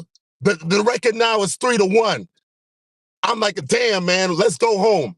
I go to the bathroom. I'm over here looking at the mirror. I'm just angry. I see this man Halliburton with a triple double. Pull out Amari Stoudemire, bro. I punch the mirror. Next thing you know, now I got cuts on my hand. I'm leaking. I'm a thing. I'm walking down the stairs. My girl's like, "Are you bleeding?" I'm like, "What?" I look at my hand. I'm bleeding. I'm like, "I don't feel nothing, man. I don't know. I don't know." Angry, bro. This is crazy. I get home. She's like, "Yo, let's go to CVS. We got to go get stitches or bandages or whatever." What are they called? Steri strips. Steri strips? I don't know what it's called, bro. Yo, Will, I got a cut on my hand. You might need to go to the hospital, man. Just can't go to the emergency room. We might have to take him to urgent care. It's crazy. Why is Tom Thibodeau doing this, bro? This is wild. Hey, listen, man, I'm gonna let it go, man. Hey, shout out to CP, man. Yeah. Shout out to KFTV. Yeah, they got a better coach than us, man. That's just what we getting out coach. All right, man. Y'all have a good night, man. Will's wifey, man. Make sure you go get some stitches, man. Go to the ER in the morning. That's gonna be a bad I start will. if you don't get it. All right. Thank you. Take care, CP. Y'all have a good one. Take care, man. Later. My man said he pulled an Amari Stoudemire. Yo, I don't mean to laugh, but Will, take care of your health, man. First, man. He's calling us bleeding out. Holy cow. Will, you just go get the stitches, man. Tell us about the story later. Yeah, shout out to Will from LI, man. We might have enough super chats. We could get him some stitches or something from South Nassau or wherever he's at, man. Will, just go get bandaged up, man. You might bleed out. And we need you to call back. Game 5 is Thursday. We need you to call back for Game 5. Bro, Man's probably got glass in his knuckles at this point. Looking like Wolverine. Meanwhile, the poor people at MSG's like, what's all this blood doing on the mirror? Oh, I guess we'll take care of that one tomorrow, I guess. Yeah. Shout out to Will. You know. Wow. Yeah. Hey, I'm like, where's this story going? He's like, bro, I didn't even know he was there. So first off, because I'm at Slate, I'm in the front. So basically, Will's story was, I was at your watch party. Then I got tickets to MSG watch party, so I went over there and crashed out over there at the Garden. It's ultimate crashing out, bro. Ultimate crashed out, yeah. Will, just get you some stitches, man, and call back tomorrow, man. Call back anytime. But you got to take care of your health, man. You know what you should do? Yeah. he should call Morgan to Morgan, and maybe he can He get a should. case against Tom Thibodeau. All right, we already did that ad read, but hey, He call Morgan to should. Morgan. He should, man. Shout out to Will, man.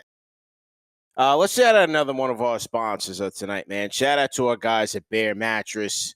Shout out to Will, man. Once he gets stitched up, he's going to need some sleep because he sounds a little aggravated.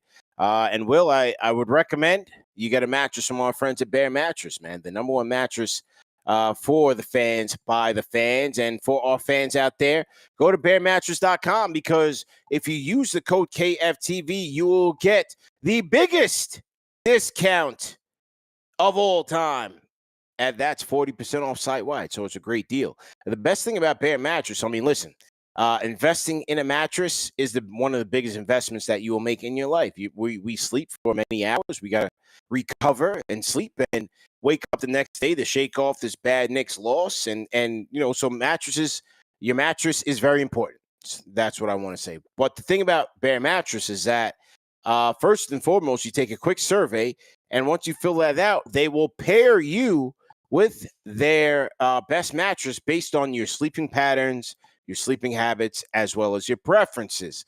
So with Bear Mattress, they paired me up with the Elite Hybrid. If you take a look at the reviews, 4.5 stars from the Elite Hybrid. And hey, I like it a lot. After I get done with this show, I'm about to jump on my Elite Hybrid right now because, I need some sleep after a rough game tonight watching these New York Knicks.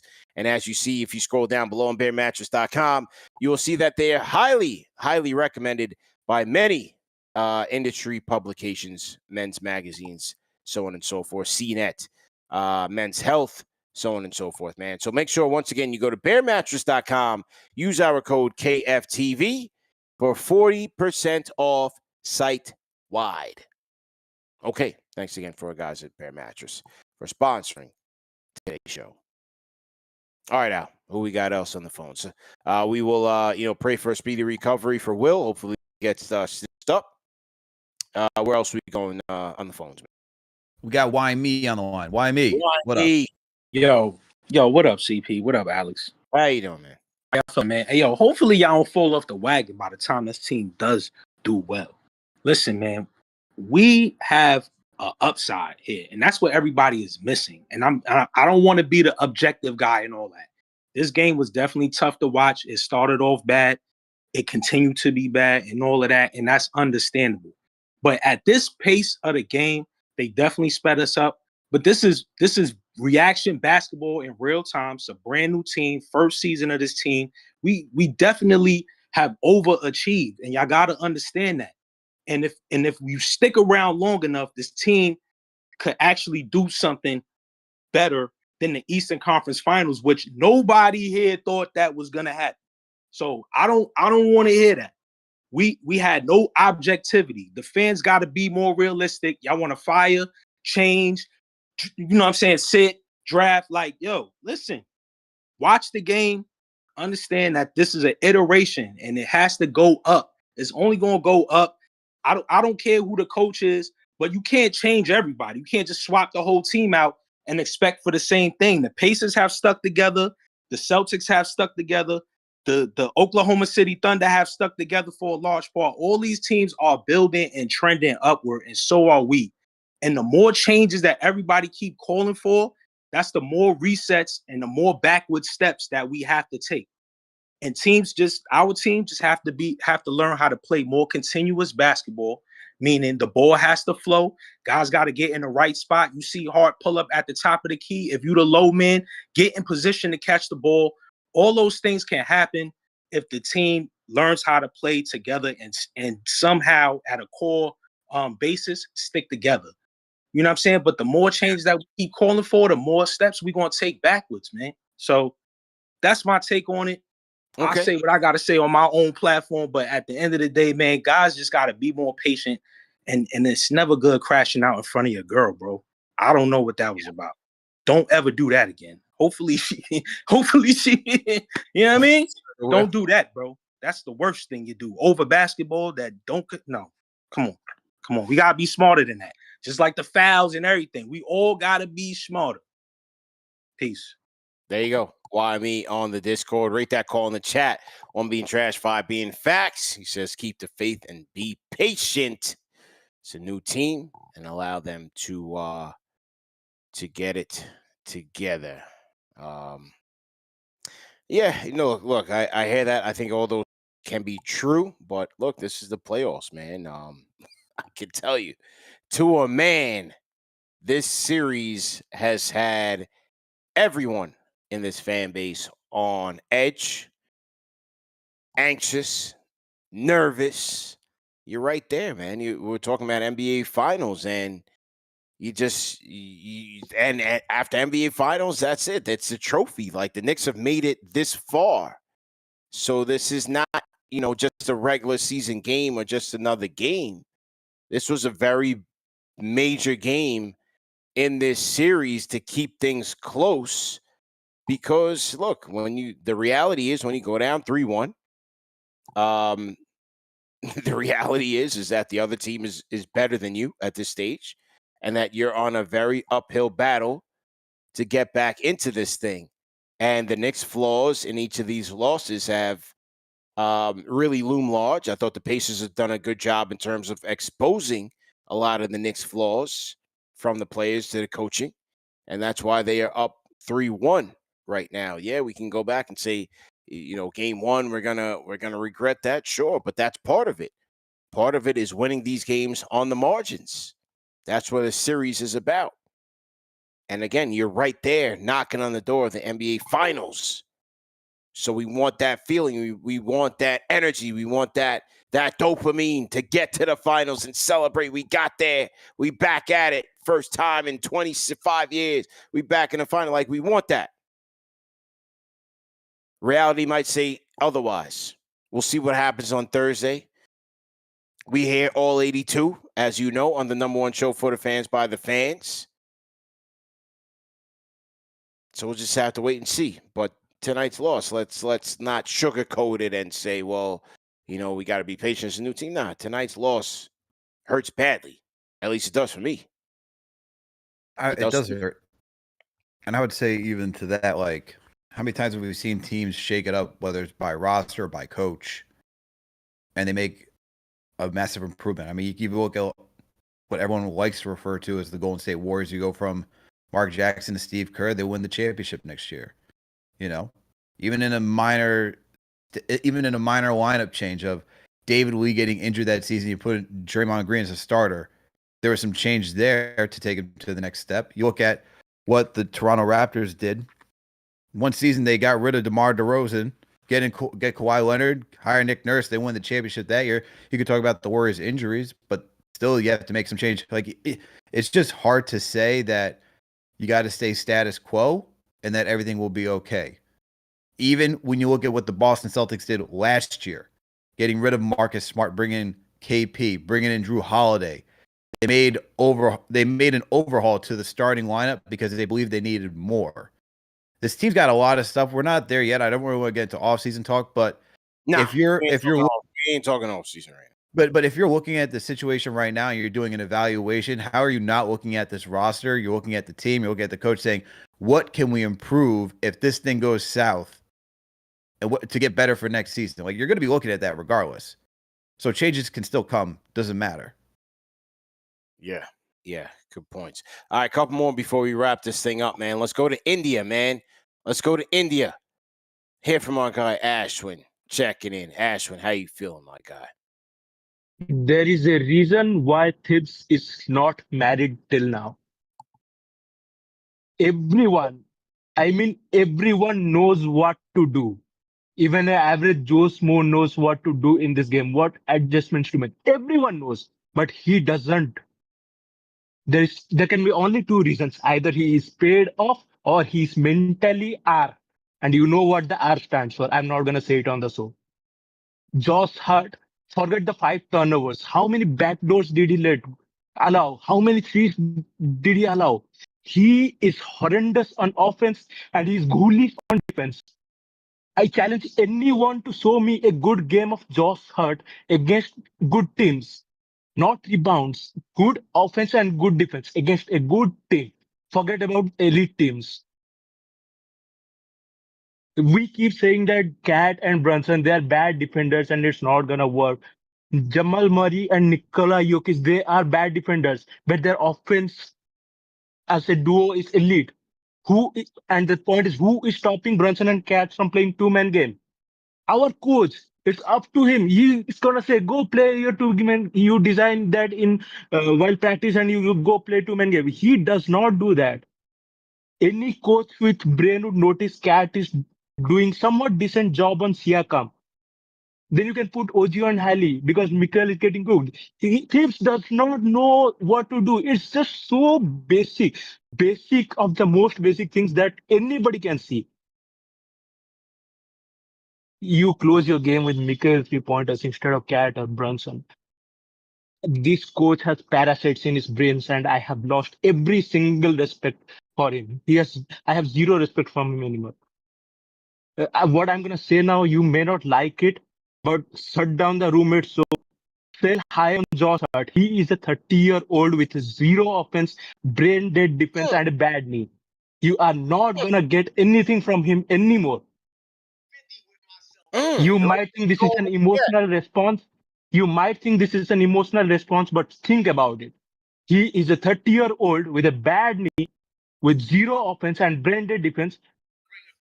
Now I'm bugging What out. are you gonna get from him? There are so much callers in line. Thank you for taking my calls. Yeah. Yo, my guy Ashwin from India be throwing bars out there. Rate that call in the chat. We international with it right now. 1 being trash, 5 being facts. Man came through with a chopper. With the he always does. Ashwin comes through and keeps it 1,000. Rate that call in the chat. Wow. Unanimous 5s from Ashwin, man. It's like Star Search. You might be the call of the night.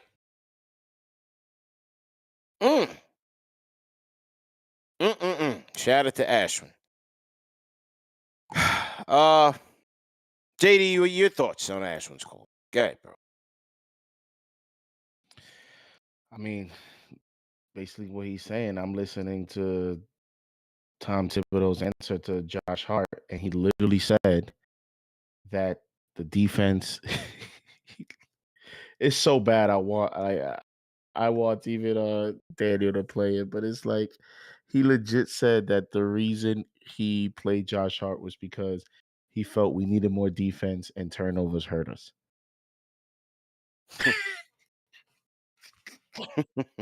Bro. Nah, man. Bro, I'm like, hold up. I had to say, wait, that's what you said? Nah, bro. He said, just the hustle and making defensive transition. What is making defensive transition? What am I missing something? Did Josh Hart have 0 turnovers? No, that was Halliburton. Bro, he was brutal. What defense was Tom Thibodeau talking about? Brutal. JD, I told you, bro. It's like a guy who was just checked out for coaching. Bro, no, because it's like these are important moments because you want to know. Like, we sit here and there's different ways we can evaluate this. We can go the analytical route. We can go the eye test route. We can go the rhythm route. We can go the whatever. And when you literally are trying to be objective and you're trying to search for reasons why we didn't follow the game 3 formula, why didn't we go this route? What were you seeing? Blah, blah, blah. This is an important moment here because this is going to give you a bit of insight. They don't ever tell you everything, but you're going to get some semblance of insight to what they were thinking, especially in situations where you get asked directly, why did you play Deuce over Shaman? Oh, because of size. Oh, okay. I guess 2 inches is that big of a difference. Why did you play Josh Hart? Oh, because the rebound was enough, but just the hustle, defense and the turnovers was hurting us. But wait, he was a reason of that. What are you talking about? So it's like it gives you insight on what he was seeing, and if those are the reasons, I can't believe that those are the reasons. To me, it tells you that in the moment, The guy might just be blanking out and going with the template stuff that I always talk about and just sticks to the rigid ways, because that's an answer of stubbornness. Think about it. When you're stubborn about something and now it's time for you to give an explanation, you don't have none. You go to the cliches because you're like, "Hey, yeah, damn, looking back in hindsight, I could have done it differently." Because that's how he is. He's very reactionary. The lineup change comes in later. Look what he did with Delon Wright. You saw the pressure that and then he plays. Like, it always happens a step late. It's like a defensive player that doesn't get to his rotations on time. A step late. This coach is a step late. He's a step late. And it's a part of the problem in this series.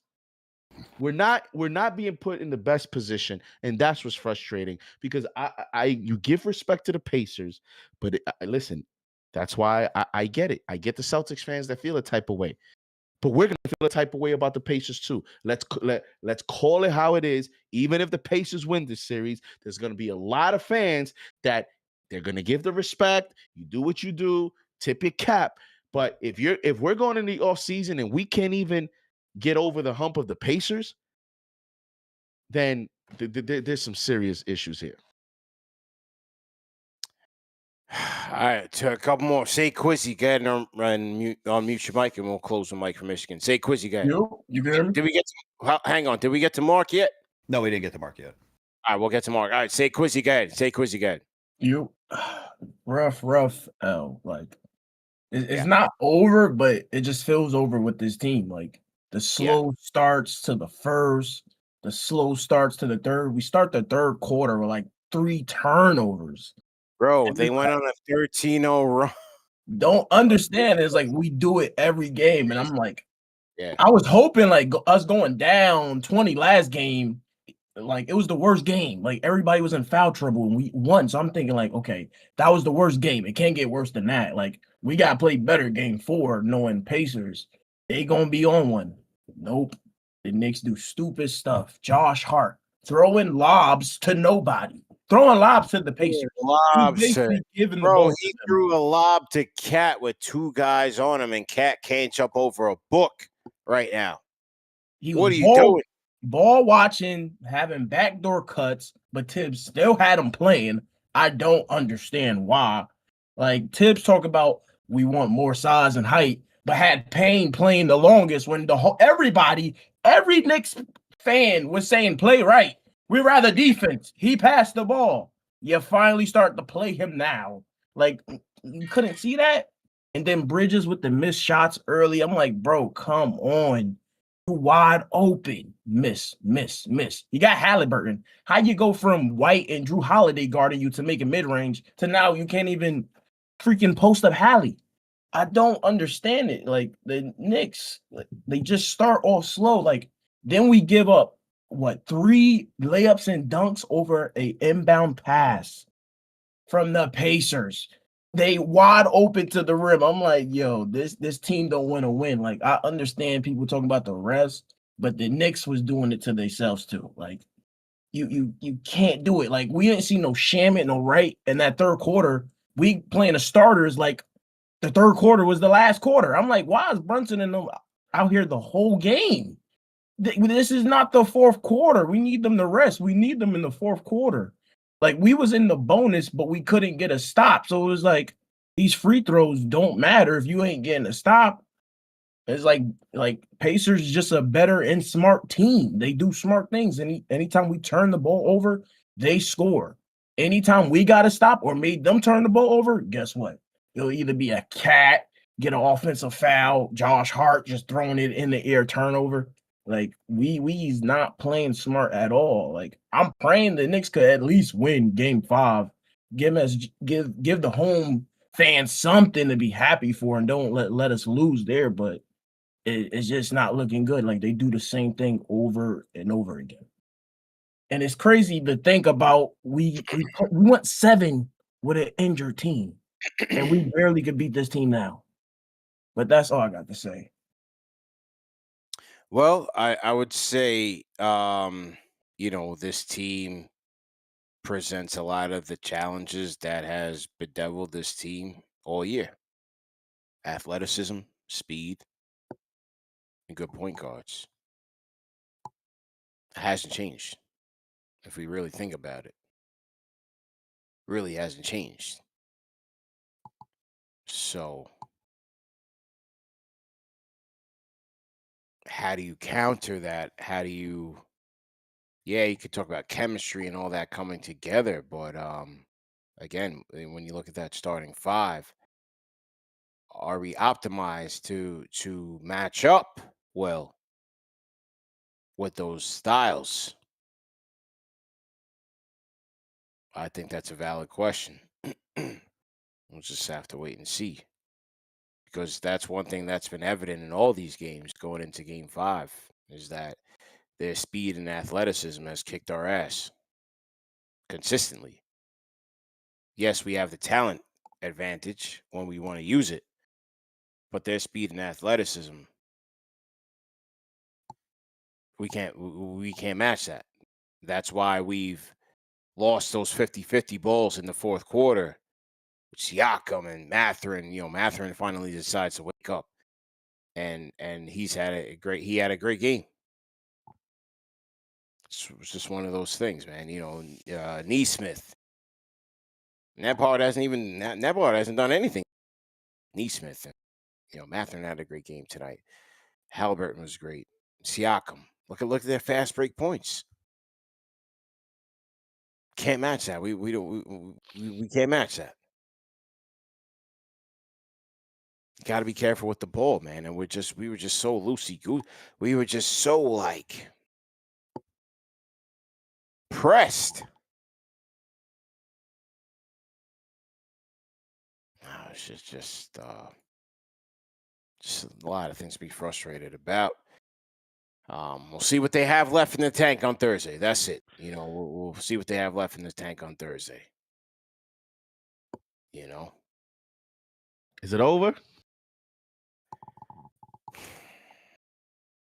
I hope they don't go out like that at the Garden. I'll tell you that. I hope they don't go out general swept. Bro, they go out like this is why they go out like this at the Garden. That whole Eastern Conference thing in 25 years, who's gonna feel it? Nah. Maybe in 2 months you want to come back to me and say, great accomplishment. Yeah. Oh yeah. But maybe. Yeah. But that's the problem with these accomplishments before the championship is when you get them, you can't go out like this. Can't go out like this. We got to see how Towns responds. Like I said, the initial report I got was that he was moving okay. But again, we'll see how that thing tightens up when they fly out, and tomorrow and the next day. I don't know if it's just a little knee-to-knee bruise or what. So we'll see how he responds. See how the team responds. Do they have one more in them? You change the starting lineup? To what? What are you even thinking? The only thing you change is Brunson and Towns. Because that's where they're going every single time.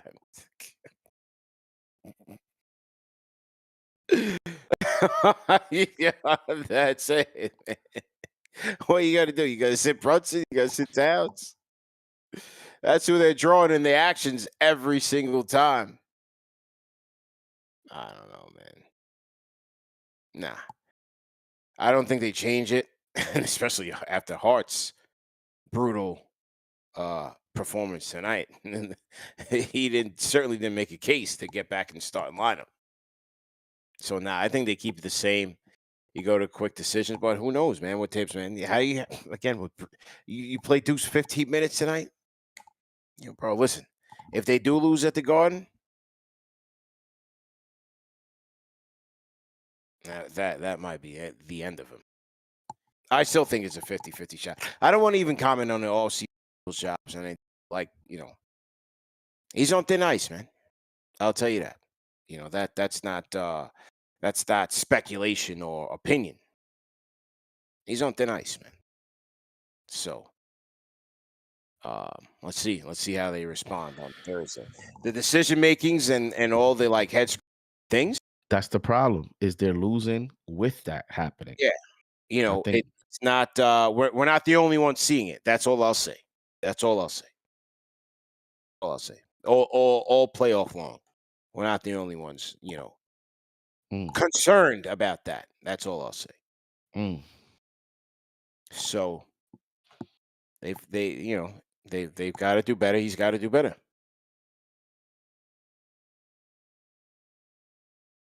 So yeah. All right, man. Let's close out. Oh, two more quick ones. Mark, let's go to Mark, franchise channel member. Let's get to Mark, and then we'll close out with Mike from Michigan. Mark, go ahead. Hey guys, how's it going? Is the mic okay, by the way? Yes, loud and clear, man. Good. Yeah, you said crescendo, so I was like, you know what? I was gonna come in real hot. I was gonna come in heated. I was like, nah, I'm gonna go to my studio, play a little piano, relax, chill out, and just like. So I was hoping the mic works because I haven't used it in a while. So here's the deal, man. We see the potential in this team. We all watch them throughout the season. We see them in this playoffs. We see what they're capable of. It's a matter of them holding that throughout the 48 minutes. I feel like there's something, and I don't know if it goes back to the coach or what, but they just don't seem to be playing freely. They don't seem to be playing like themselves. Like it seems like they're told, like they're focused on a single thing, like, oh, we have to defend it this way, we have to move the ball in this way, rather than just going with the flow of things, and that shows like at the start of every third quarter throughout the season, right? They come out so flat, and you'd think that with the halftime speech and like the prep for the next half, they would come out with like some sort of a plan, but it seems like they're like the plan that they come out with doesn't align with their play style in a way, and the way that they feel comfortable moving around. It's kind of a strange situation to me. I feel like we can, I mean, we can win, and I feel like there legitimately is still a chance that we can win these games, but we have to play solid for the 48 minutes. We have to be the team that we all know this Knicks team can actually be when they play at their best. They're capable of it. They're very much capable of it. We've seen it. They just need to do it with no silly turnovers, no stupid mistakes, and also the coach, right? Tibbs needs to put in the proper players in the proper situations. And with Deuce McBride, what I feel most concerned about with that is he took him out. Deuce, I remember he missed a three. He hit that clutch three, then he missed the open three. He drove to the hoop, and instead of shooting it, passed it out to Hart or someone else and it resulted in his one turnover. And then he missed another open three. At that point, that's when Tibbs took him out. And then he didn't play him for the rest of the game. Now you think about the mindset that has on a player. Like, you're not giving me a chance to get back into this game, to bring my team back into this game. How's that going to translate to the next game where you take me out when I miss a couple of shots and I can't, like, it's stuff like that that's infuriating. It's like, why? Are you talking about Deuce or right? Yeah, Deuce. I can't believe Deuce got 15 minutes tonight, man. I can't believe it. I cannot believe it. But it's also like vital for this team's win in Game 3.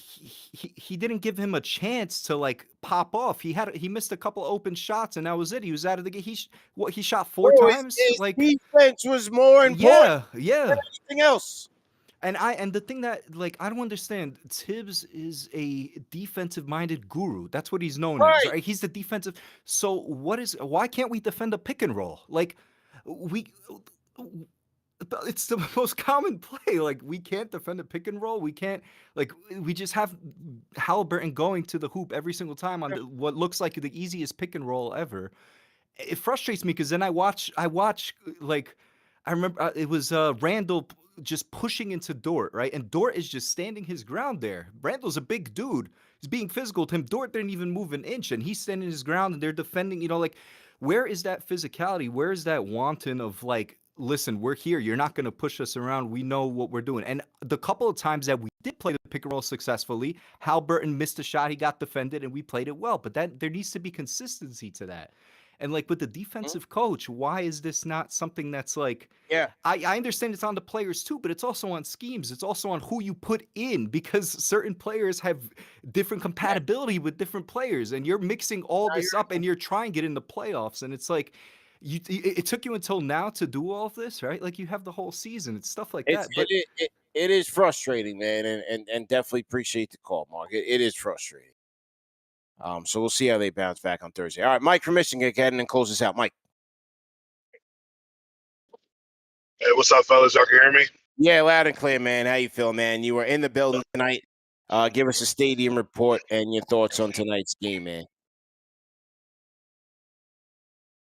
Is Mike there? Yeah, I was in that business for sure. You hear me? It's kind of garbled, but try again. Let's see. Yeah, I was in the building, man. I'm on my way back home from the game, so appreciate the therapy being with me on this drive back. It's a little under a 3-hour drive. Deeply frustrated, man. You know what can say? It's all been said. Surrounded by these idiot Pacers fans, and it was just tough, man. It was tough. When I heard Will, talk about how he crashed out, I was in there when I crashed out alert.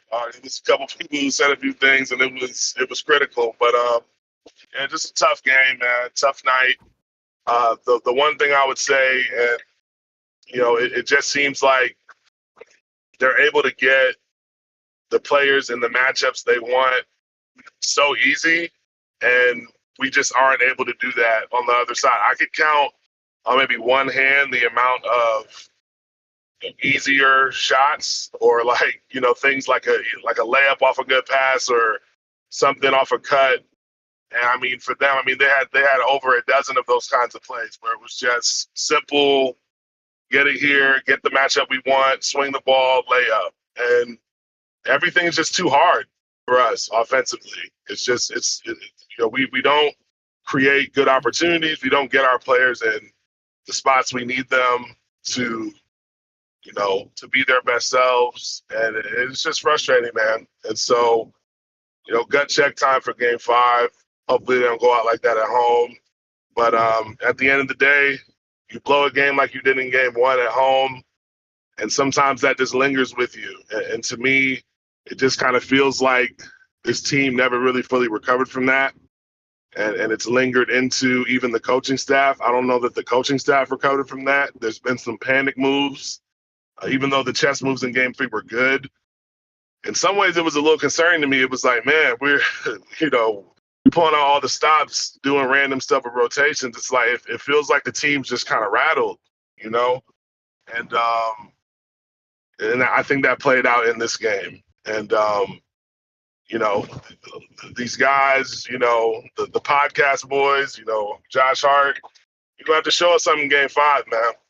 Because I feel like, because of the fact that he talks about being in on the whole decision to be benched or whatever, and I don't know exactly what he meant by that. Part of me feels like Tibbs guaranteed him a closing spot. It's like, all right, I'm not going to start you, but I'm going to let you close. And even though he was playing terrible down the stretch, I'm trying to figure out. It's like, man, Mitch hasn't played this quarter. Deuce isn't playing. Like, what's going on? And it's like, did this dude promise him, that he was going to close games? If he gives up his slot, it's just weird decision making. And got your time for game 5, man. But thanks for taking the call. Thanks for riding home with me. And we'll see what these fools do for game 5, man. Yes, sir. Get home safe, man. Make sure you drive safe. Get home safely. For sure. Shout out Appreciate to it, Mike from Maryland on the check-in. Franchise channel member. He's made his travels. He's out there in the Chi, but since Indiana's out there in the Midwest, he makes his ways around. He went to Detroit, I believe. I think he went to the Detroit. Oh, it's from Mike from Michigan, rather.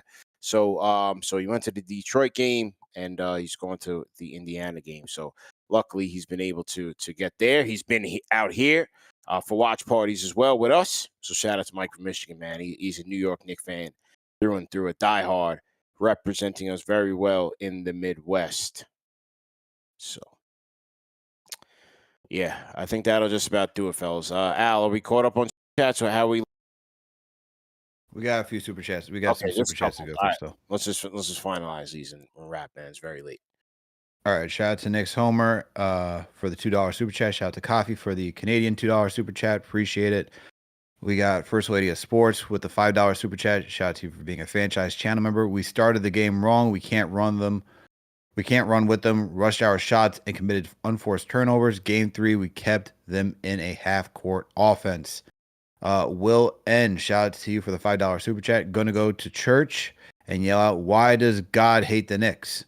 Shout out to LD with the $2 super chat and for being a franchise channel member.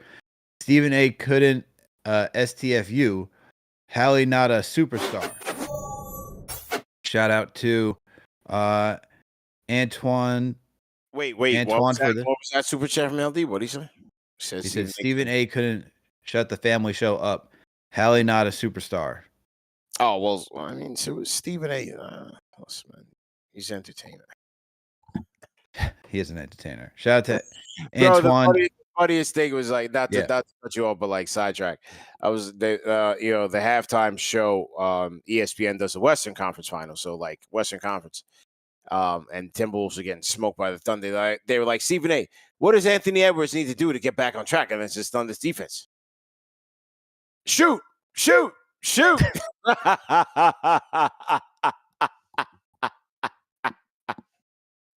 You want to tell me that you only took 2 shots in the first half? Just shoot. I'm like, bro, this guy literally says nothing insightful and just screams and yells. And that's what you get for $20 million. So for you youngsters out there, anything is possible. In the words of KD, man, anything is possible. That's that, bro. Yep, All right, or you could be Paul Pierce. Or you could be Paul Pierce.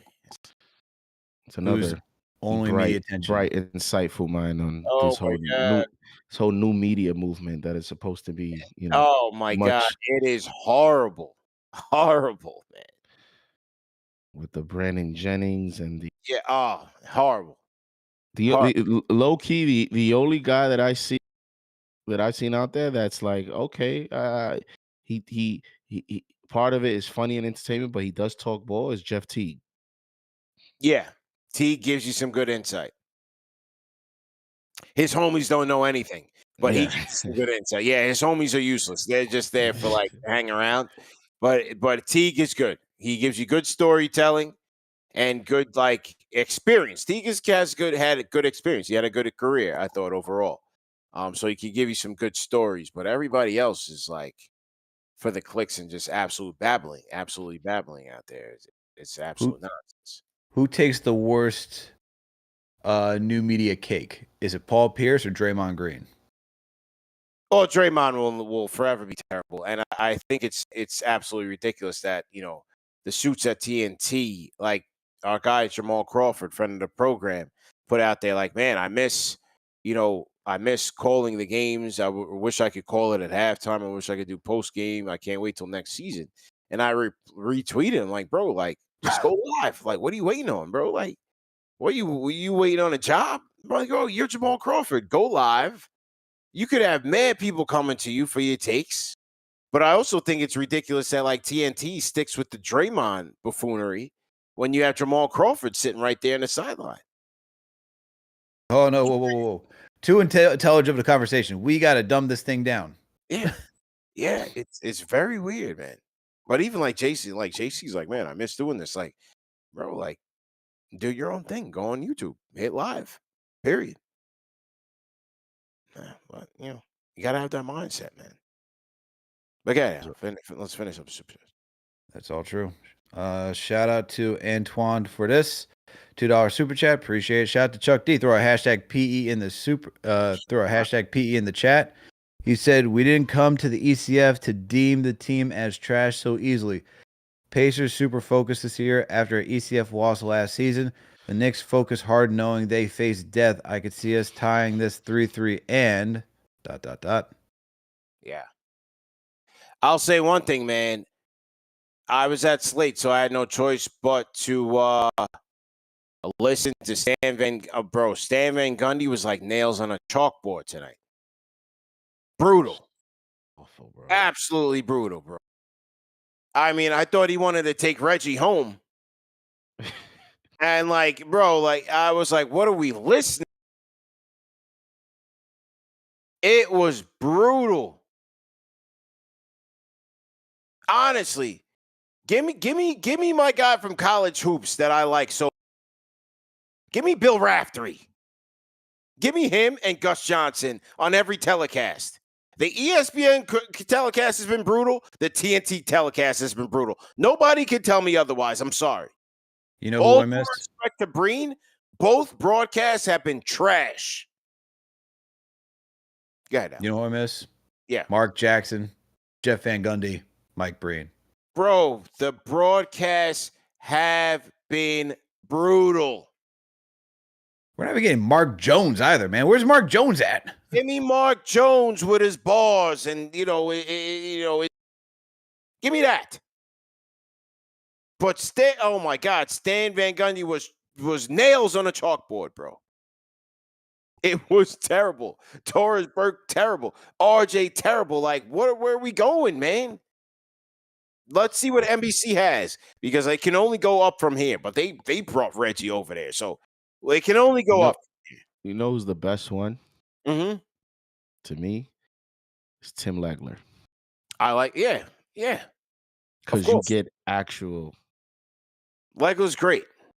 Legler is very good. Actual insight. Yeah, these other guys, I don't know, man. In the entertainment, they're brutal, man. Brutal. And they got my guy Gus Johnson on the sidelines. Like, I don't like where the industry's going, period. I think there's a ton of terrible analysts and commentators out there, man. Really, I think so. My guy Gus Johnson. This is the NBA. Playoffs. How do you not have Gus Johnson calling this? Because if you ask me, I think Kevin Harlan stole his whole swag. Gus Johnson was the original. But get back to Super Chats now. Let's wrap. Shout out to Sansa Stark with the $10 Super Chat. Just joined and became a franchise channel member. I'm back, y'all. The key is to be completely delusional. LOL. It's not over. Game 5. Slow the pace from the jump. Take care of the ball. Play defense. We will still have a puncher's chance. I believe. He said the key to this to be totally delusional. We win game 5.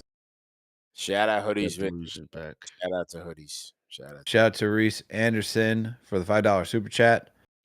Fire Tom Thibodeau. He is not a good offensive coach. Knicks played with no heart. It looked like they want to be on vacation. Trade OG, Mikal Har. See about Giannis or Booker. Shout out to Signature Rel for the $5 Super Chat. Mike from Bensonhurst. Appreciate you for the $2 Super Chat. Shout out to Terry Cowell, number 2. For the $2 Super Chat for being a franchise channel member. To close this game with that lineup is egregious. Yeah, man. Going with the same starting lineup that has been buns. But hey, it is what it is at this point. Mont Black Nolan, shout out to you for the $2 Super Chat for being a franchise channel member.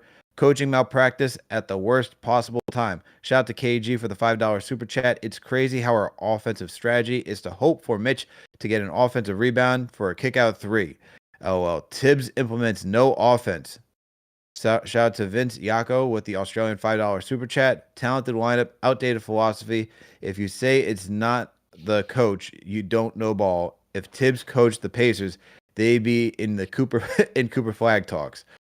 Shout out to David Fonseca for the $10 Super Chat. Interestingly enough, this team was built to beat the Celtics, but to a fault, this team was not built to go against a fast, point guard dominant, deep Pacers team. Wow. A lineup change next season for sure. Gerson Rodriguez, shout out to you for the $5 Super Chat. Anyone thinking that Giannis would make this team win is smoking crack. We need JB and Cat learning to work together. That's all. Shout out to Hakaharo for the $5 Super Chat. Shout out to Sean Hawkins for the $2 Super Chat. We got Omega Rex with the $10 Super Chat. Cat got to the top of the key. Cat got the top of the key three. Brunson got the teardrop and floaters. What is Bridges' go-to shot? We got to get Bridges activated. The fadeaway ain't it. Omega Rex with another super chat. $5 super chat, that is. Tibbs is doing Hart a disservice by overextending him. Release him from bringing up the ball or even running the offense. Hashtag free Mitchie. Shout out to Nick Rinaldi with the $10 super chat and for being a franchise channel member. Roster built to beat the Celtics? Check. Now, how can you tweak the roster to beat the Pacers? East wide open next year. Are you dealing Cat or for better defense or depth or bringing in a new coach? Knicks in 7. I think they bring in a new coach before they start making any major roster changes, but who knows? Anything can happen. What do you guys think? Well, we'll see, because Shams was reporting today this is shaping up to be the wildest offseason ever in NBA history. He anticipates there's going to be a ton of moves with the new CBA. This may be the way that teams actually make their move. Season is in the trade market rather than free agency. Mm-hmm. So that's what he's anticipating, a lot of movement, and I'm just wondering, and depends on how the series go, if the Knicks are going to be involved in that movement. But from a coaching standpoint, I think it's going to, in the end, if they go out this series, one or the other is definitely up first. Can't bring this whole thing back. Yeah, I see the coach going first before I see the players being moved, man. They invested a lot in the players. I think it's just easier to move off the coach and try something new and see if they can get this offense clicking and see if there's somebody else that can get this team humming before they start making roster changes. Yeah. All right. We're at the end? No, we are not at the end. Shout out to JB Clue for the $5 super chat. There was no reason to change the starting lineup if Tibbs is just going to play mid-18. You got them. All right. Yeah. Shout out to CC for the $10 super chat. Game 1 loss will haunt us for years. I don't feel confident about next year. This year was our best chance for years to come. Shout out to Peter for the $2 super chat. Shout out to Bill L for the $2 super chat. Shout out to JB Clue again for the $5 super chat. If we don't have the greatest comeback in franchise history, what moves would you guys like to see in the offseason? I'm delusional. Knicks in 7. Yeah, let's get to the offseason at that time. Yeah, shout out to Guga Too Lovely for the $5 super chat. I want to love Mikal, but he consistently disappoints me. Shout out to JB Clue for the $2 super chat. Omega Rex with the $20 super chat. Tibbs played to Carlisle's hand. Speed is the most pivotal factor in the series. We all see it. To win 3 games in a row starts with the next one. What are 3 concrete things Tibbs can do to consistently slow the pace down? Play Deuce, play DeLon Wright, and make an adjustment on Tyrese Halliburton. And there you have it. Shout out to Cool Vids Man for the $20 super chat. Stagnant and predictable offense is why there are so many turnovers. Same play every single time. Predictable and easy to defend. Imagine D'Antoni coaching. With the talent on the teams, we'd have no problem scoring 50 points and a half. I hope that's not an ask for Mike D'Antoni to return. Shout out to Hoodies Vintage for the $5 super chat. What do we think is a bigger issue? The refs, defense, or Tibbs' love affair with Hart? This was disheartening, fumbling a finals trip to this mid-team.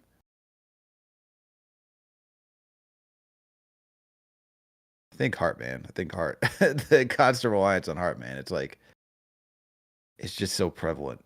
It's like you could just switch it up. This is once again, it's no shade to Hart, but like, gotta manage his minutes well. Shout out to LD for the $2 super chat for being a franchise channel member. Just donating to the Tibbs retirement fund.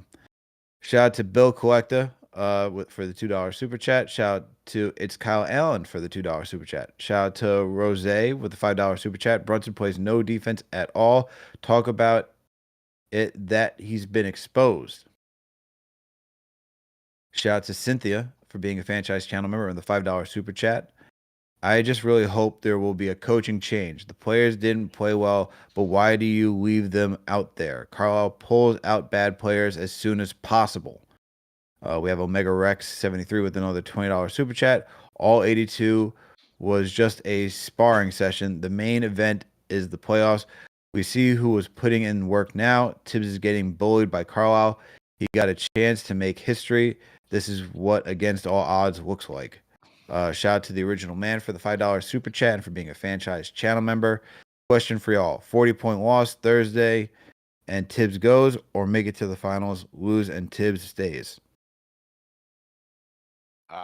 Look, it's 50-50 at this point. 50. Well, he's asking what would you rather happen, or is that, or is he asking predicting what will happen, or like I guess it's Well, predicting. you gotta ask him. But obviously, we're trying to get to that's the goal. We're trying to win the championship. That's the goal. So true. hey, see, man, keep the hope alive. Win, lose, or draw. Hey, we here, man. All 82. Salute to the replay gang. Salute to everybody in the chat once again. Hit the like button, hit the share button, subscribe to the channel. Remember that the show is available in audio podcast format. We will be back tomorrow for our Bleacher Report show. Same time, same place. Keep it locked, man. Number one show for the fans, by the fans. We appreciate it. I had 2,000 people in the chat, and we appreciate everybody's support. Tough loss, but hey, the house will rise again, man. We'll be back on Thursday. And yeah, man, appreciate everybody for tapping in. Yeah, peace.